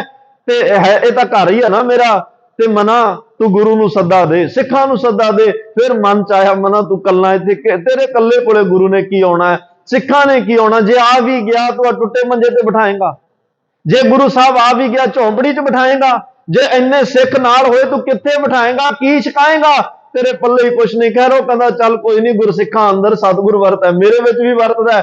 ਬਾਣੀ ਪੜ੍ਹੀ, ਜਿੰਨੀ ਕੁ ਯਾਦ ਸੀ ਬਾਣੀ ਪੜ੍ਹੀ। ਉਹਨੇ ਕਿਹਾ ਜਦੋਂ ਇੰਨੀ ਉੱਚੀ ਬਾਣੀ ਪੜ੍ਹੀ, ਜੇ ਗੁਰੂ ਆ ਗਿਆ ਤੇ ਸੰਗਤ ਵੀ ਆ ਗਈ। ਬਾਣੀ ਪੜ੍ਹ ਕੇ ਅਰਦਾਸ ਕਰਕੇ ਆਪ ਹੀ ਘਰ 'ਚ ਵੜ ਗਿਆ ਵੀ ਲੋ ਗੁਰਸਿੱਖ 'ਚ ਬੈਠਾ ਗੁਰੂ ਵੀ ਆ ਗਿਆ ਤੇ ਸੰਗਤ ਵੀ ਆ ਗਈ, ਬਾਣੀ ਵੀ ਪੜ੍ਹੀ ਗਈ। ਇਹ ਅਰਦਾਸਾਂ ਚੱਲਦੀਆਂ ਰਹੀਆਂ। ਇੱਕ ਦਿਨ ਜੰਗਲਾਂ 'ਚ ਲੱਕੜਾਂ ਕੱਟ ਰਿਹਾ, ਦੂਰੋਂ ਪੱਗਾਂ ਦਸਤਾਰਾਂ ਵਾਲੇ ਕਈ ਜਾਣੇ ਆਉਂਦੇ ਨਜ਼ਰੀ ਪਏ। ਜਦੋਂ ਨੇੜੇ ਆਏ ਸਿੱਖ ਲੱਗੇ, ਜਦੋਂ ਹੋਰ ਨੇੜੇ ਆਏ ਉਦੋਂ ਇਹਦਾ ਚਾਅ ਹੀ ਨਹੀਂ ਚੱਕਿਆ ਗਿਆ। ਜਦੋਂ ਉਸ ਕਾਫਲੇ 'ਚ ਗੁਰੂ ਅਰਜਨ ਦੇਵ ਪਾਤਸ਼ਾਹ ਨੂੰ ਤੱਕਿਆ, ਸਿੱਖਾਂ ਭੱਜ ਕੇ ਗਿਆ, ਨਮਸਕਾਰ ਕੀਤੀ। ਸਿੱਖਾਂ ਨੂੰ ਪੁੱਛਿਆ ਵੀ ਗੁਰੂ ਸਾਹਿਬ ਇੱਧਰ ਕਿੱਧਰੋਂ? ਕਹਿੰਦੇ ਪਤਾ ਨਹੀਂ, ਵੀ ਕਹਿ ਰਿਹਾ ਕਿਸੇ ਰਾਜੇ ਦੇ ਘਰ ਚੱਲੇ ਆ, ਕਿਸੇ ਰਾਜੇ ਨੇ ਸੱਦਾ ਦਿੱਤਾ। ਕਹਿੰਦੇ ਕਿਹੜੇ ਰਾਜੇ ਦੇ ਕੋਲ? ਰਾਜਾ ਕਹਿੰਦੇ ਉਹਨੇ ਅੱਗੋਂ ਲੈਣ ਵਾਸਤੇ ਆਉਣਾ। ਕਹਿੰਦੇ ਆਇਆ ਨਹੀਂ, ਕਹਿੰਦੇ ਪਤਾ ਨਹੀਂ ਕਿਉਂ ਨਹੀਂ ਆਇਆ। ਮਹਾਰਾਜ ਉੱਥੇ ਬੈਠ ਗਏ, ਸਿੱਖ ਬੈਠ ਗਏ, ਕੀਰਤਨ ਸ਼ੁਰੂ ਹੋ ਗਿਆ। ਤੇ ਇਹ ਸਿੱਖ ਹੌਲੀ ਕਿ ਦਿਨੇ ਕਹਿੰਦਾ ਸਤਿਗੁਰੂ ਵੀ ਉਹ ਰਾਜੇ ਨੂੰ ਆਉਣਾ ਚਾਹੀਦਾ ਸੀ, ਤੁਹਾਡਾ ਉਹਨੇ ਬੇਅਦਬੀ ਕੀਤੀ ਆ, ਜੇ ਤੁਹਾਨੂੰ ਸੱਦਾ ਦਿੱਤਾ 4 ਕਦਮ ਅੱਗੋਂ ਲੈਣ ਆਉਂਦਾ। ਮਹਾਰਾਜ ਕਹਿੰਦੇ ਚੱਲ ਕੋਈ ਨਹੀਂ, ਜਿਵੇਂ ਰਾਜੇ ਦੀ ਮਰਜ਼ੀ, ਅਸੀਂ ਕੀ ਕਰ ਸਕਦੇ, ਉਹਨੇ ਸੱਦਾ ਦਿੱਤਾ ਅਸੀਂ ਆ ਗਏ। ਪਰ ਭਾਈ ਹਿੰਮਿਆ, ਤੇਰਾ ਘਰ ਕਿੱਥੇ ਗਾ? ਤੂੰ ਨਹੀਂ ਕਹੇਗਾ ਵੀ ਮੇਰੇ ਘਰ ਚੱਲੋ? ਤੇਰਾ ਘਰ ਹੁਣ ਝੌਂਪੜੀ ਹੈ। ਦੇਖੋ ਗੁਰੂ ਅਰਦਾਸ ਕਿਵੇਂ ਸੁਣਦਾ ਹੈ। ਤੂੰ ਨਹੀਂ ਕਹੇ, ਸਿੱਖ ਦੀ ਧਾਰ ਨਿਕਲ ਗਈ। ਉਹਨੇ ਕਿਹਾ ਹਾਂ ਪਾਤਸ਼ਾਹ, ਬਸ ਮੈਂ ਕਹਿਣਾ ਹੀ ਸੀ, ਤੁਸੀਂ ਪਹਿਲਾਂ ਹੀ ਕਹਿ ਦਿੱਤਾ, ਨਾਲ ਹੀ ਹੈ ਮੇਰਾ ਘਰ ਚੱਲੋ। ਗੁਰੂ ਅਰਜਨ ਸਾਹਿਬ ਗਏ, ਸਿੱਖ ਗਏ ਤੇ ਉਸ ਝੌਂਪੜੀ 'ਚ ਬੜੇ ਟੁੱਟਿਆ ਮੰਜਾ, ਫਟੀ ਚਾਦਰ, ਗੁਰੂ ਅਰਜਨ ਸਾਹਿਬ ਬੈਠ ਗਏ ਤੇ ਬੜੇ ਚਾਅ ਵਿੱਚ ਕਹਿੰਦੇ ਆ ਭਾਈ ਹਿੰਮਿਆ, ਆਪਦਾ ਘਰ ਤਾਂ ਆਪਦਾ ਹੀ ਹੁੰਦਾ, ਆਪਦਾ ਘਰ ਤਾਂ ਆਪਦਾ ਹੀ ਹੁੰਦਾ। ਜਿਹੜਾ ਆਪਣੇ ਘਰ 'ਚ ਸੁੱਖ ਆ, ਕਿਸੇ ਹੋਰ ਘਰ ਵਿੱਚ ਨਹੀਂ। ਉਹ ਇੱਕ ਰਾਤ ਗੁਰੂ ਅਰਜਨ ਸਾਹਿਬ ਉਸ ਝੌਂਪੜੀ ਵਿੱਚ ਰੁਕੇ। सारी रात कीर्तन होया, अमृत वेला संभालिया, नित ने बाणी कीर्तन बड़िया शैबरां लगियां। ते जदों तुरन लगे भाई हेमे ने कहा, सतगुरु उस राजे ते हुण गुस्सा ना करियो जिहड़ा तुहानूं लैण नहीं आया। जे आ जांदा तुसीं मेरे घर थोड़ा होना सी। बख्श दिओ, कोई नहीं, ओहदी भुल फिर कदे सही, बस ओहदा धन्नवाद मैं भी करना, तुसीं ओहनूं बख्श दिओ। गुरु अर्जन साहब कहंदे, किहड़े राजे दी गल करदा? राजे दे घर ही तां बैठा मैं, एक राजे दे घर विच ही तां बैठा। मारे मैं राजा? कहंदे हां, बस्तां टूटी झोंपड़ी चीर सब छिन्ना, जात ना पत ना आदरो उद्यान परमिन्ना, मित्र ना इठ तन रूपहीन किछ साक ना सिन्ना, राजा सगली सृष्ट का हर नाम मन भिन्ना। भाई हेमिया, जेड़ा सिख चाहे झोंपड़ी जी बैठा होवे, जे ओहदे कोले रब दा सिमरन है, मेरी निगाह चो सृष्टि दा राजा है। तू किसी राजे तो घट नहीं। और राजा मैनू लैण भी आ गया, मैं राजे दे घर च रात भी कट लई। ते इह आ भाई गुरु अर्जन साहब जिहड़ा झोंपड़ियां नूं भाग लाउण तुर पैंदा है। भाई मंझ अरदास करदा, महाराज सेवा च विघन ना पवे, उहनूं खूह चों कढण वास्ते तुर पैंदे आ। भाई बहलो अरदास करदा, महाराज चरनां नाल जोड़ो। भाई बहलो सब तो पहलों हो जाता है। ये बख्शिशां कदे वजीर खान अरदास करदा, मेरा जलोधर दा रोग खत्म कर दिओ, ओहनूं तंदुरुस्ती बख्श दिंदे आ। गुरु अर्जन देव पातशाह दे भाई दर ते जेड़ा भी आउंदा है, किसी दी झोली खाली नहीं। भाई मंझ वर्गिਆਂ ਨੂੰ सिक्खी दे प्रचारक बना दिता। भाई बहलों ਨੂੰ सिक्खी दा प्रचारक, भाई लंगाह ਨੂੰ सिक्खी दा प्रचारक बना दिता, ਜਿਹੜੇ सारी सखी सरवर ਦੇ पुजारी। इस लई गुरु गोबिंद सिंह महाराज कहते आ, फिर रामदास होए सहाय अर्जुन हर गोबिंद नो, सिमरो श्री हर राय। चलो श्री हर राय पातशाह का परसों आना है, आप उदों विचारना। खैर अज धन धन साहिब श्री गुरु हरिराय साहब महाराज का गुरता गद्दी दिवस है। सन 1644 विच धन गुरु हरगोबिंद साहब महाराज ज्योति जो समाउण तो पहला अपनी इस तखत के उपर गुरु हरिराय साहब नूं बिठा के ज्योति जो समा गए। आप सरबत संगतां नूं सतवें पातशाह दे इस गुरगद्दी दिवस दीआं लख लख वधाइयां। हुण अरदास क्या गुरु साहब दे चरनां साडी तुहाडी इदां ही गुरु नाल बनी रवे।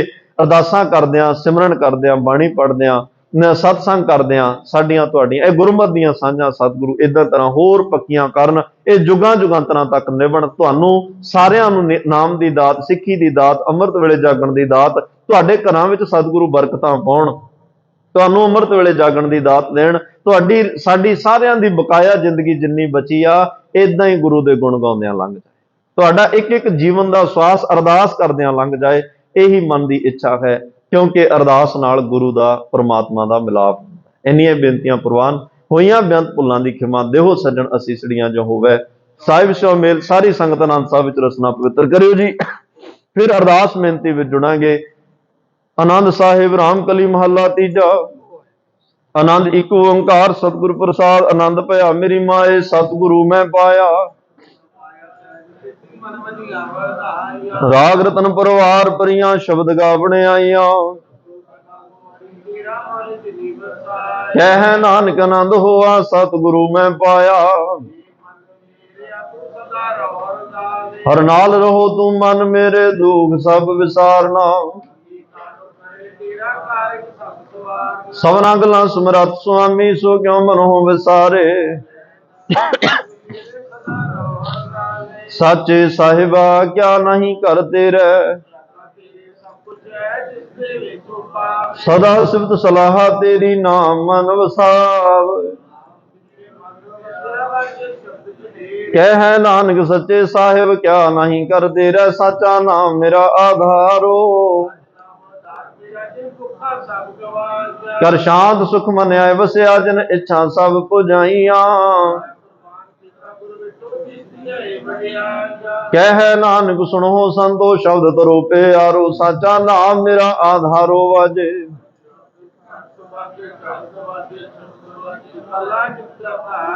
पंच दूत तुद वस कीते, काल कंठ कुमारिया।